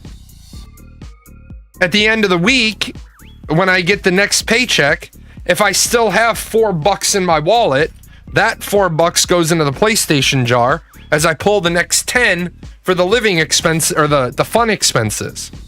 Like, it's they already get $125 to watch someone cry. Shit. Fuck, man, you realize that some of these therapists are billing your insurance and getting paid $300 an hour? That's not over the top. Especially if they have some specialization. I specialize in EMDR. Ching ching. Food costs is where I cut to save when I was younger. Yeah, and that was one of the... Oh, that's a follow-up. Oh, you're getting paid $21 an hour to study. In a decade, you're going to get paid $125 to watch. Oh, gotcha. Where I thought it was funny was people that complain that they don't have money, but they go to McDonald's all the time. Yeah, this cruel and unusual. I should have quit. Like, I see people that, like, do you guys remember? Can you imagine kids these days ordering Uber Eats and still wanting a PlayStation 2? First of all, the thought of Uber Eats is so disgusting to me. Here's why. The idea that people are opening other people's food and eating it grosses me the fuck out to the point I don't ever want that to happen. A personal friend of mine, this isn't like an internet rumor, a friend of mine said they ordered their Uber Eats once and one of their chicken strips had a bite taken out of it. It was clearly a bite. I can't. The only two things of food that should be delivered to your house, in my old ass opinion, and I know I don't look that old, but I'm old as fuck. I come with the furniture, is pizza and Chinese food.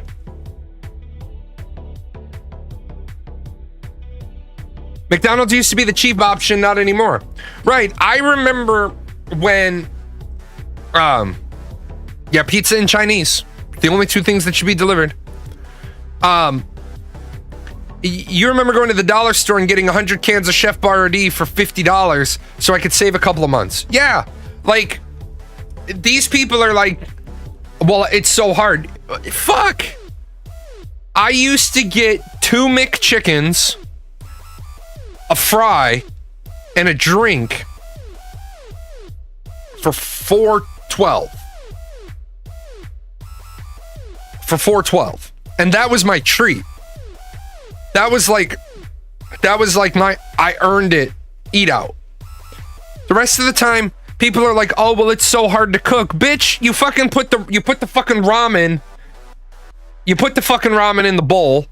You put the bowl in the microwave. 6 minutes later, you have fucking noodles.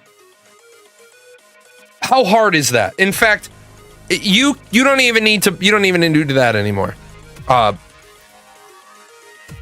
You don't even need to put the water in the fucking bowl. You can get this thing. And this thing is so stupid. If you've never seen one of these, what? They don't. Don't embarrass me, show. Don't embarrass me, Amazon. Don't embarrass me. Here it is. You don't got 6 minutes? You can't. Oh, it's currently unavailable. You don't got 6 minutes? That's okay. Yeah, they dumbed down instant ramen.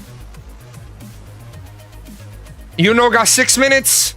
Now you got 3 minutes. Now you got the microwave cooker for ramen noodle. Open package. Put in. Fill water 2 line. 3 minutes. Rapid cooker. Quality goes down. Ordering is mostly automated, not with machines. Yet costs go up. Yeah, costs go up. Yeah, people are going to say, but my protein, as if you can't throw an egg in there. I will be getting a $27 an hour job, manufacturer furniture for IKEA.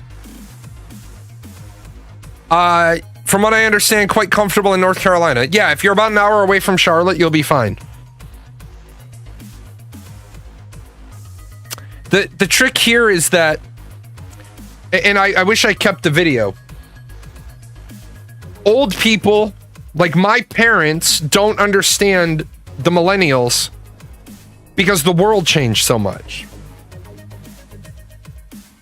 That's a good boy, Loki. That's a good boy. Good boy. Been having health problems with one of my cats, so I put a food dish in here because he's safe. If he eats in here, there's no squabbling over the dish. That's my good boy. That's good boy. That's good stuff. Gotta put a couple of pounds on him. He's a little skinny. But my parents' generation can't understand the millennials. Because for them, for my parents, necessities were cheap and luxuries were expensive. Now, necessities are expensive and luxuries are cheap. But the trick to that is, you don't have to buy luxuries. You don't have to buy luxuries. You can save. Like, for example, I did not need to buy a $170 pair of shoes. Except I medically did. Because I had my left navicular bone excised last July. I needed a specific pair of shoes. But I only need that pair of shoes for Disney, Universal, SeaWorld, if I'm going to be on my feet for more than like 8 hours. My other pair of shoes is a $40 pair of Skechers. I share this fact. I wear shoes from the moment I'm out of the shower till the moment I go to bed. I have shoes on.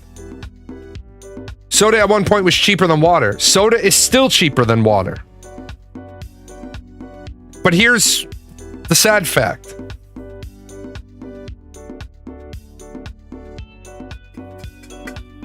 This is half a day's water. I clean my office. You can go to the grocery store and you can buy a gallon for 99 cents. You can buy a gallon of water for usually 99 cents. And then, like fucking magic, you can fill it up every night. If you complain that you don't like the water in your town, you can get a Brita water filter, and then you can fill that same gallon up about 40 or 50 times until the plastic splits.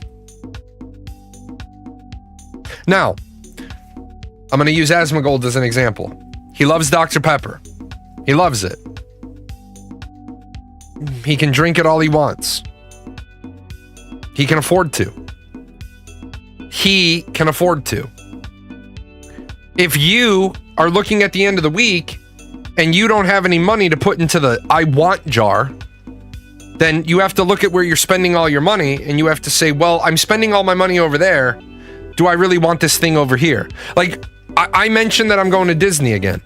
I got a fucking hate message on Twitch that someone was mad that I'm going to Disney again.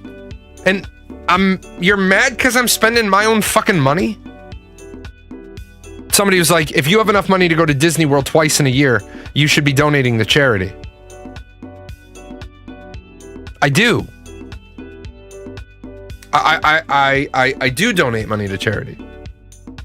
But why are you concerned with how I spend my money?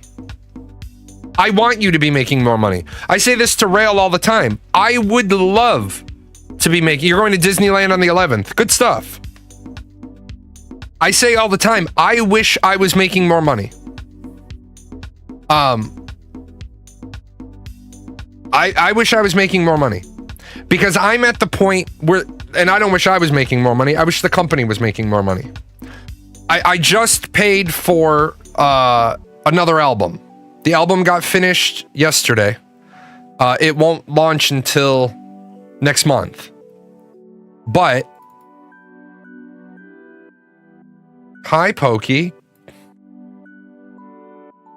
Next month, I have a blues album coming out because I love the blues. And I was able to work with Vladimir again. And so we've got an album coming out. I don't make any money from streaming this. I don't make any money doing this. This is my hobby.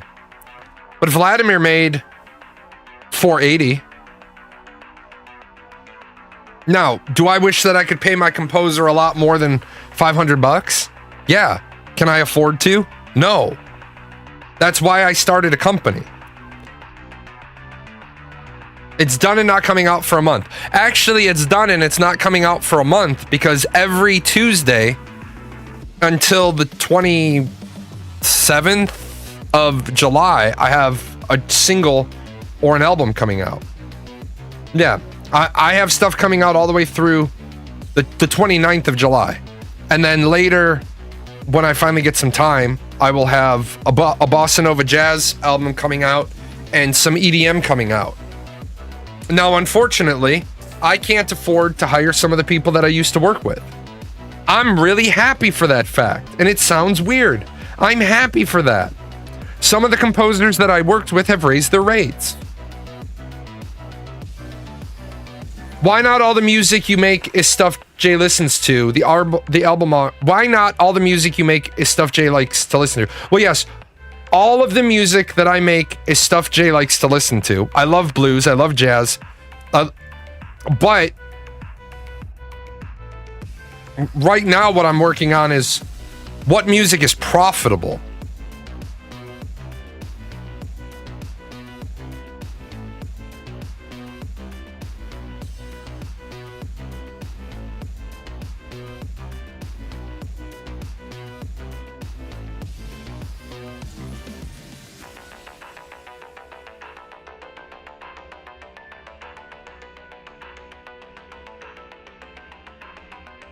Sorry. Why not? All the music you make is stuff I like to listen to. Oh, yeah, there you go. So, holy shit, why are old people so fucking needy? That's a great question, Karthos. And I'm gonna jump in on that. Old people are needy. You lived for 80 years. Haven't you figured this out by now? Hold on.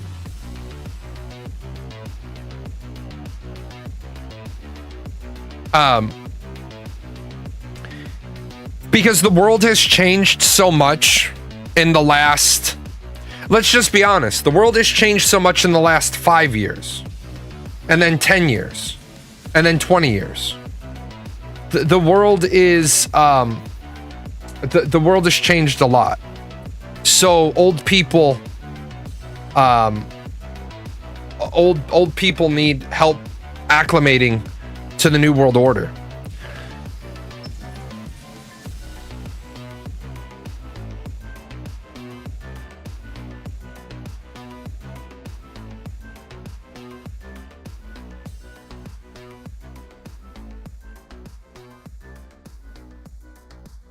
Goofy. Right, and how do I make this thing stop? How do I make this stop making noise?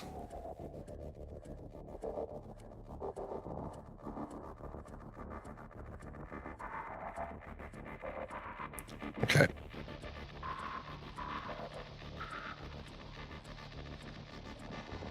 The world is insanely different right now. I wouldn't be able to do it again the way I did. You're right. You're absolutely right. Let me, I wonder if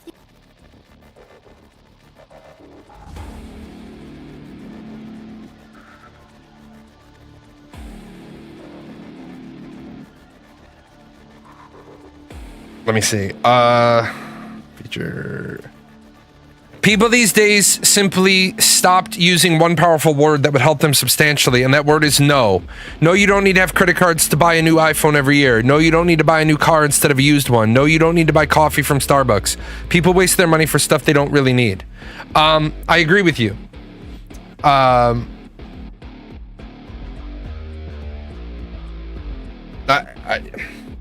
word no is, like, for example, my daughter went to the zoo today. I'll give you a great...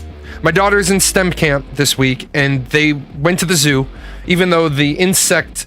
because the whole thing for STEM this week is insects.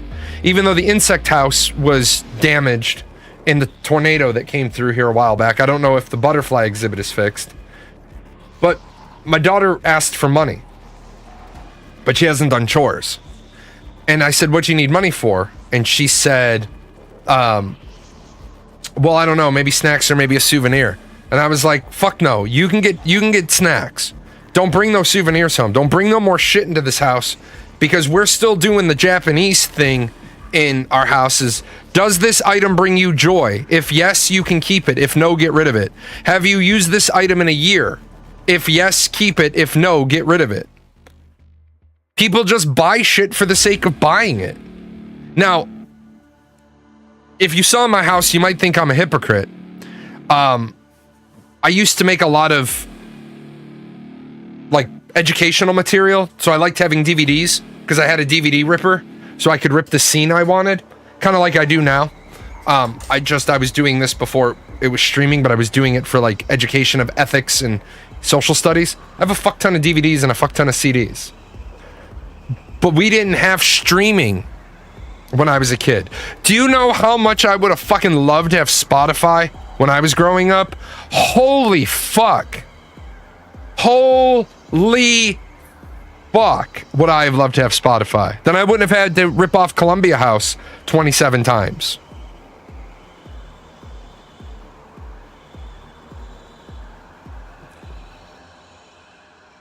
Things are more tempting. You're absolutely right. Now let me get to this one, because what the fuck is this? What the fuck is this? My tenant was under the impression that I would be providing toilet paper for 3 months. I don't know where he figured that, but okay. While I'm in his place, he's like, oh, it would be nice if the fan was over by the window. Okay, move it then, man. I don't give a fuck. Okay, so let me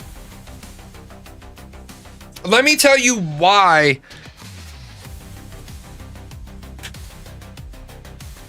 I agree with your tenant. I agree with your tenant on the toilet paper thing. And I know you're not going to like it, but I agree with your tenant on the toilet paper thing. Because an Airbnb is supposed to be an equivalent on par with a hotel. Break. I do understand that there's a dollar amount that I expect to pay at a hotel and a dollar amount that I expect to pay at an Airbnb. And because the Airbnb is cheaper and I've elected to be there for a long period of time, then I definitely understand why, as the owner of the Airbnb, you would say, what the fuck is this guy's problem? So I can see it go both ways. But I also agree with Grumpy Old Man. Where Grumpy Old Man says toilet paper is an insanely personal decision. If you're staying at a hotel longer than a couple of days, you're bringing your own in. And I agree with that as well.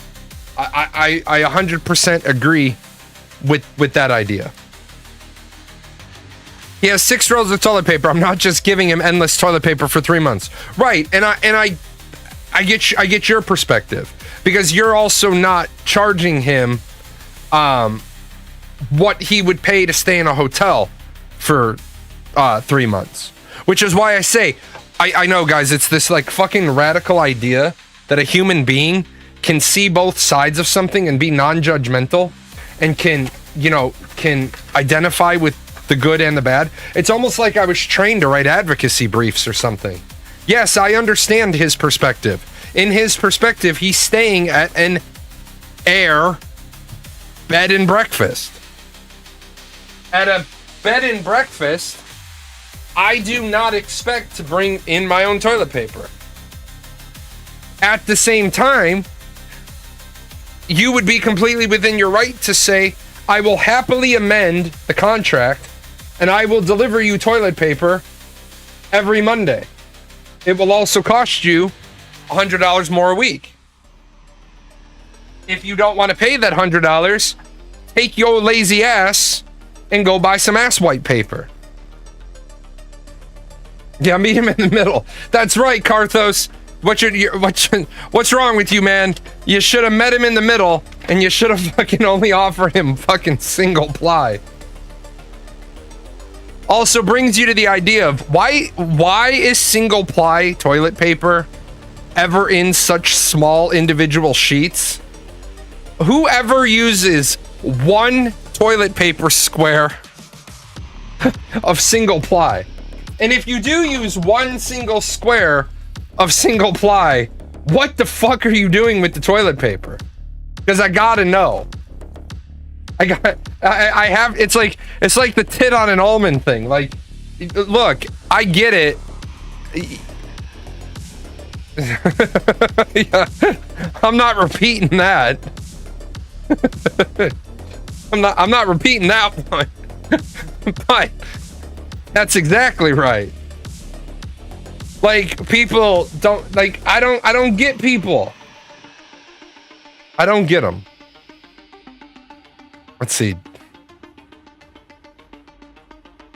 Do I have any parting shots?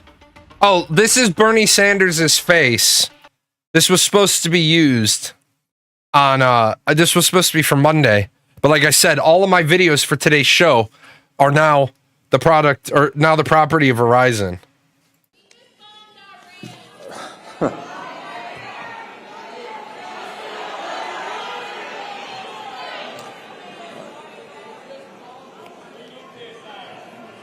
All right, let me conclude.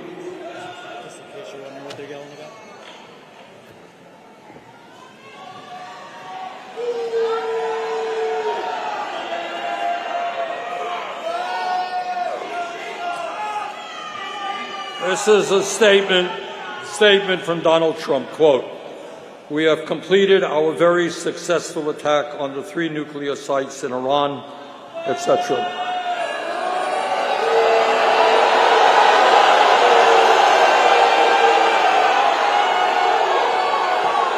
Because they're finding out live that Trump bombed Iran.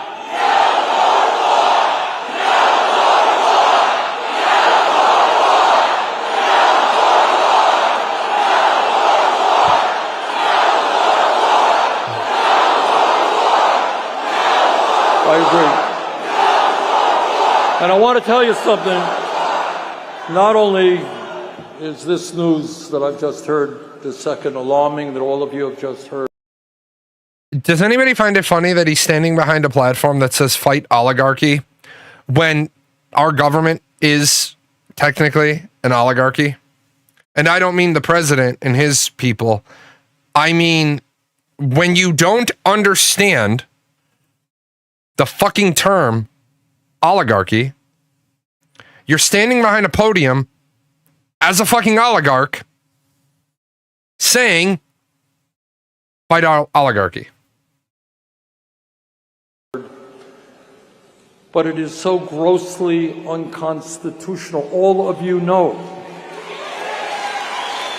that the only entity that can take this country to war is the U.S. Congress. The president does not have the right.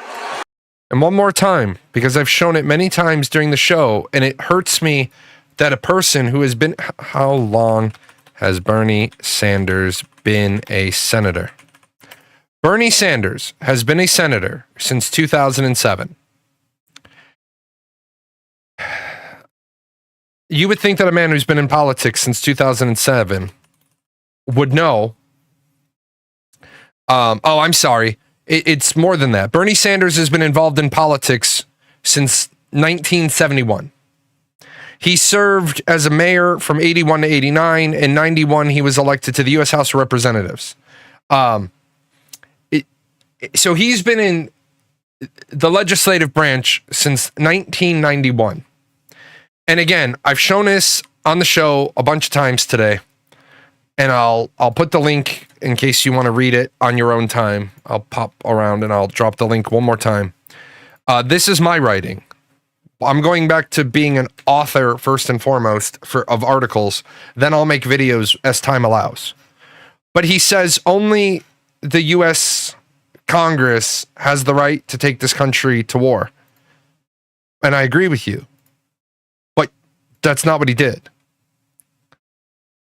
Because the War Powers Resolution of 1973 allows the president to take this country into military action for 60 days with a 30-day period of withdrawal. If you don't want the president of the United States to have the War Powers Authority anymore, it's real fucking simple. Pass a bill that removes that authority from him and have enough votes to override a veto. Or, if the Democrats want to stop it from ever happening again, wait until you have a majority in Congress and a Democratic president, pass the bill so you don't have to have enough votes to override a veto. You're going to be ignorant. Okay, what you got? The fact that it was called the War Powers Act and it should have never been called the War Powers Act, it should have been called the Executive Use of Military Powers Act. Yeah, absolutely.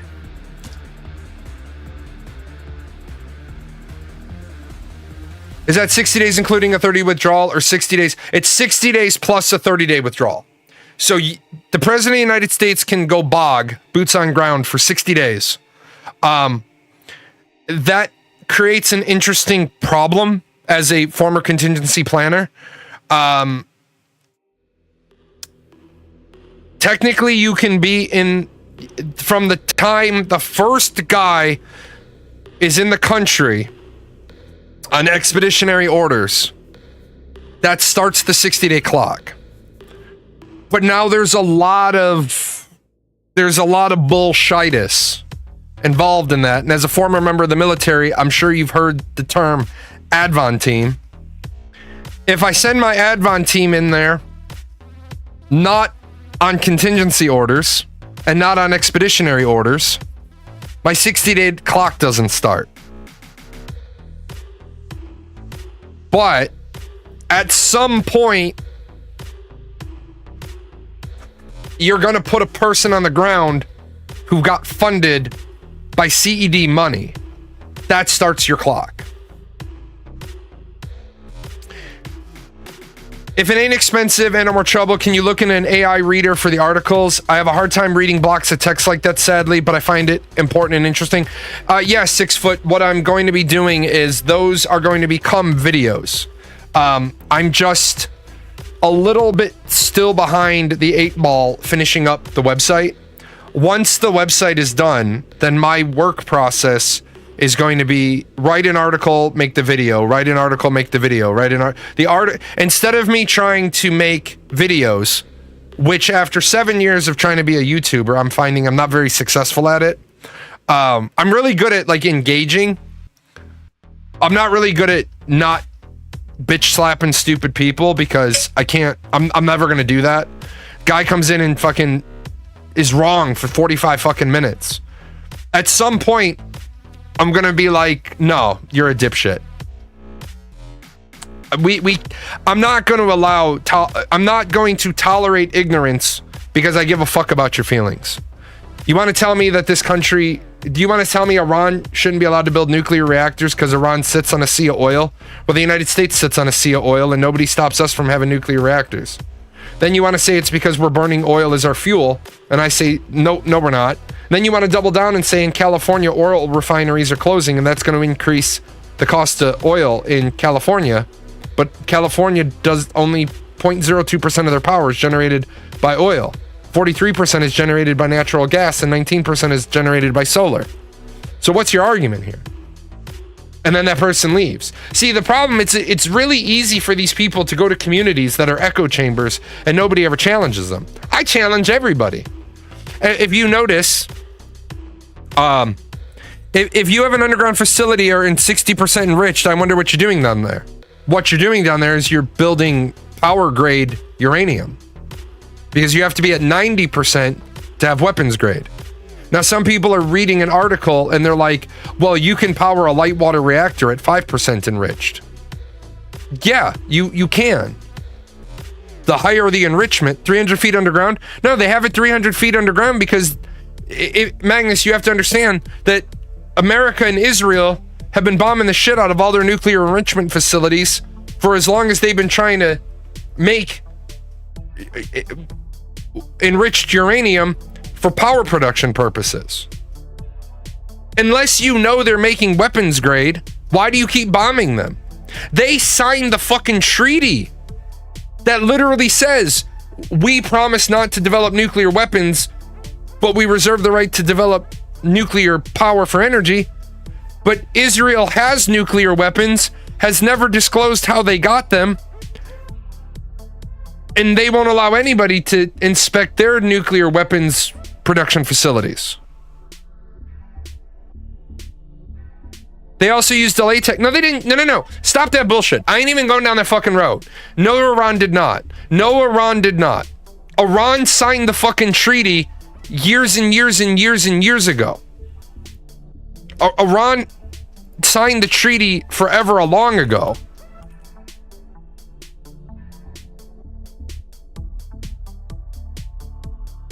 It's not like Iran didn't sign this treaty in 1970. This isn't a new treaty I'm talking about. They signed this bitch in 1970 and never once, and I can afford to go a few minutes late because I was late getting on the show today. Never would the military act if they weren't sure? Yes, they would. Let me help you out with how sure the acts go. Donald Trump on Friday declared, we have destroyed their target. And today, all of the American intelligence agencies are saying we failed to thoroughly destroy those facilities. We've damaged them, not destroyed them. So what do you mean would the military act if they weren't sure? I want to remind you about military intelligence and Americans' intelligence, right? America was certain the USSR was always 2 minutes from starting a war with us. We were certain that the Ruskies were about to start a war with us. Up until the point that fucking bricks started falling on the CIA operatives' heads. The day before the Berlin Wall fell, they were still saying Russia's on the verge of warfare. Russia wasn't on the verge of warfare. Russia couldn't even fucking bake bread. We have been certain and sure that China and Russia have all these advanced 6th gen fighters. 6th gen fighters. 6th gen. We're just about to roll out 6th gen fighters. We were so certain that Russia and China had not only surpassed stealth technology, that they had cutting edge stuff that was an air-to-air threat, which is why we developed the F-22. We developed the F-22 that has the radar cross-section of a fucking duckling. Yeah, the F-22 was made because Russia and China have these insane planes that we can't handle. The fucking Russian stealth has external rivets. The Russian stealth fighter is considered 4th-and-a-half gen technology with 0 stealth capability. Now we made the F-35 because the F-22 is too big of a weapon. Shit, son. Where the fuck you been? The F-35 isn't even our 6th gen fighter. Our F-35 is our cost-effective 5th gen fighter. Shit. You think we stopped there, boy? We don't stop our weapons development. No. No. You think the F-35? Shit. Look at that bad boy. That's the next level shit we're bringing, son. Nobody can fight the F-35. Nobody can fight the F-22. So what's our fucking solution? Why don't you this is our solution. It's B2 inspired. Our solution is this. China and Russia. F-35 is a downgraded F-22 because the F-35 is more than enough still 25 years later. I don't... That's what's confusing me. You're saying 25 years later. It's not been 25 years. Shit, has it been 25 years? No, it's been 19 years. That's what was throwing me off.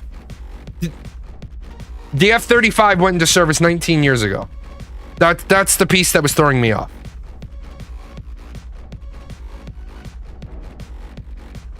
Last one for the day.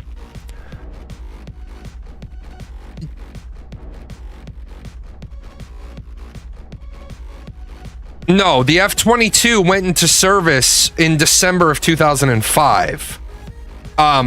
You're talking about the first flight. We didn't accept the F-22 into service for 8 years after its first flight. That's what was throwing me off. You were going by the first flight date of the F-22. Now we're on the same wavelength. Because I was like, that bitch hasn't been in service for 25 years.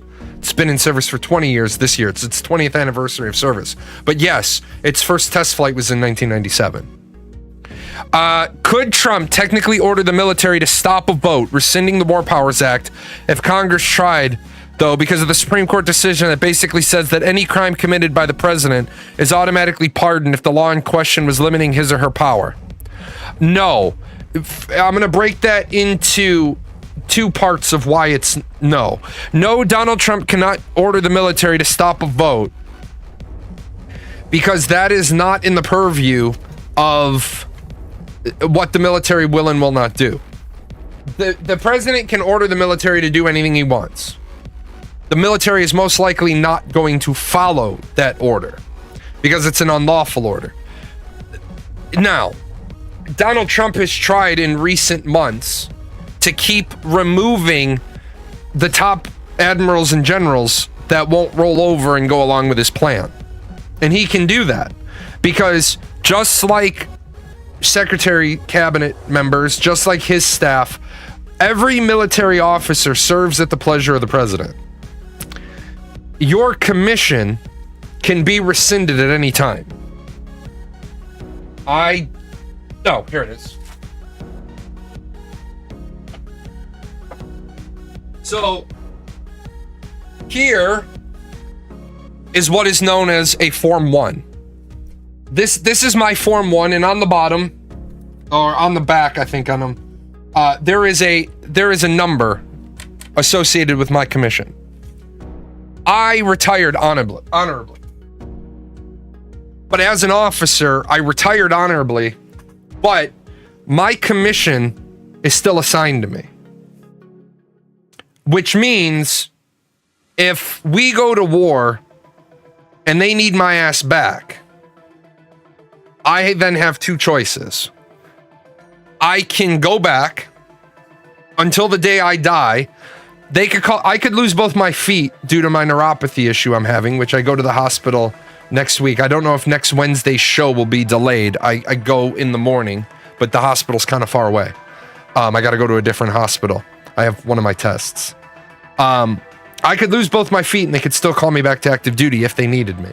If they needed my expertise in contingency ops or fuels or whatever the fuck else it is. At that point, I would have a choice. I could resign my commission, which would affect my pension. Because my pension is based on being a retired captain. So it would reflect my pension. Or I could go back to active duty.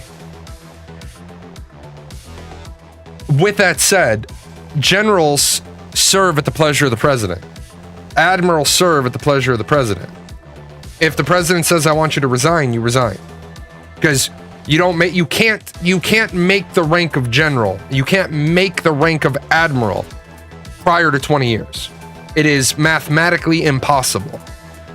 So once you make flag officer, you're always eligible for retirement. So he can just say, I want you to retire. Well, he can do that, but you're gonna have to retire an awful lot of people to find a general that will repeat the order of use the military to disrupt a vote of Congress. Now, the other part is because the Supreme Court says that any crime committed by the president is automatically pardoned if the law in question was limiting his or her power. That's not exactly what they said. What they said was constitutional authority. And remember, the president's authority to bomb Iran did not come from the Constitution. The president's authority came from a law. It didn't come. Remember, the only thing that is constitutional. Let me back that up. The only thing derived from the Constitution is the Constitution itself and the amendments. And there is a reason why it is so difficult to pass an amendment. The founding fathers wanted it difficult to pass an amendment. They do not want the rule book being changed on a whim. You need Washington, D.C. bureaucrats to change it. And you need to, you need the governments. You cannot be a flag officer with less than 20 years. What you're referring to is brevet rank. You're referring to brevet rank, which means you wear the rank and you have the authority, but it's not your commission yet. So that would be, for example, it's a field promotion, but it's not a real promotion. I know what doctrine you're referring to. It's the same doctrine that allows the Army and the Marine Corps to battlefield promote generals, because it takes, and this is where you have to understand the authority of the Army and the Navy, which I don't. I have never professed to be a scholar on their two branches of service, but you can be an 05 in the Navy, which makes you a commander, but your term of address is captain because you're in command of the vessel. Can they battlefield promote an enlisted to an officer? Yes. Yes, they can. But it doesn't stick until they come home and then they get a commission issued to them. But yes, you can be battlefield promoted to an officer if needed. But it's been a long time since we've done it. But what Faye is talking about is what a general can do in order and what an admiral can do in order is different than what field grade officers can do. But the Navy also has a rule book on top of the rule book that is an 05 is a captain. So if the rule book says the captain can, it's not referring to the rank of 06.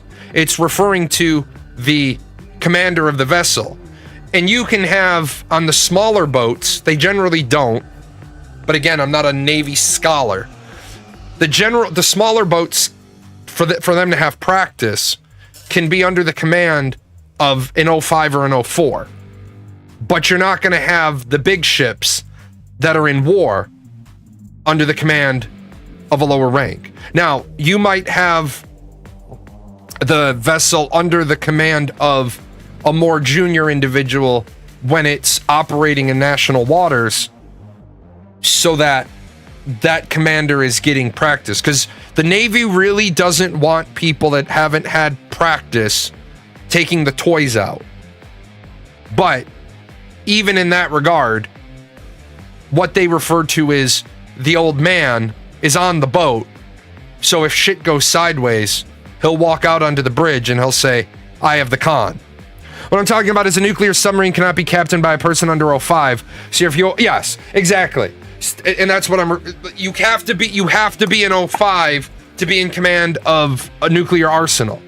So what happens is the United States has to make a decision. If the 05 on board a nuclear submarine were to die of a heart attack, you got two choices. Well, first of all, you got to clear out the freezer and eat all the ice cream, because that's where the dead body goes, which sucks. But the U.S. Navy would have to make a decision. Do they bring the nuclear submarine home? Or do they promote the XO to lieutenant commander? And do they promote the XO to commander? Do they report the third in command to lieutenant commander? And then when they get home, they step their ranks back down. That's brevet ranking, where they're wearing it right now, they're operating right now, but it's not theirs. And then generally what would happen is, if that XO wasn't eligible, because, and again, you're like, but that's not how promotions in the military works. You're right, but it's how the Navy does certain things. The XO of the boat is probably eligible to be step promoted, but he might not be the one who's step promoted, because they might say, hey, you're like 17th down on submarine XOs to get promoted. Bring the boat home. Everybody's going to shift up one level of seniority. So it all really depends. So, yeah, the Navy, but generally, you have to be in for 20 years to be a flag officer. Because even if you do 2 years below the line for 2 years below the line for lieutenant colonel and 2 years below the line for colonel, it puts you in your 20th year when you're putting on colonel. That way, even if you 2 years below the line to brigadier general, you're at 22. Anyway, I'm boring the shit out of the people that aren't fucking military. They're like, I don't give a fuck. I'm gonna get out of here. Number one, my entire life is usually tied up in my phone. And if you weren't here for the horrible situation this morning, my phone died. Like, it died. Like, I'm glad the screen turned on so I could get my $900 trade-in value. With that, all of my work, all of my notes, all of my everything is in a backup file, but I have to unpackage the backup file. I literally walked in and started the show. I will see you guys tomorrow for video games. I wonder if the organic meat sack that runs this channel knows a lot of these sponsors don't sponsor us anymore. They were longtime sponsors. The credits are fine. Do we get paid? Is any of this sponsorship money for Gale, Daisy, the Chaos Fund? You are a figment of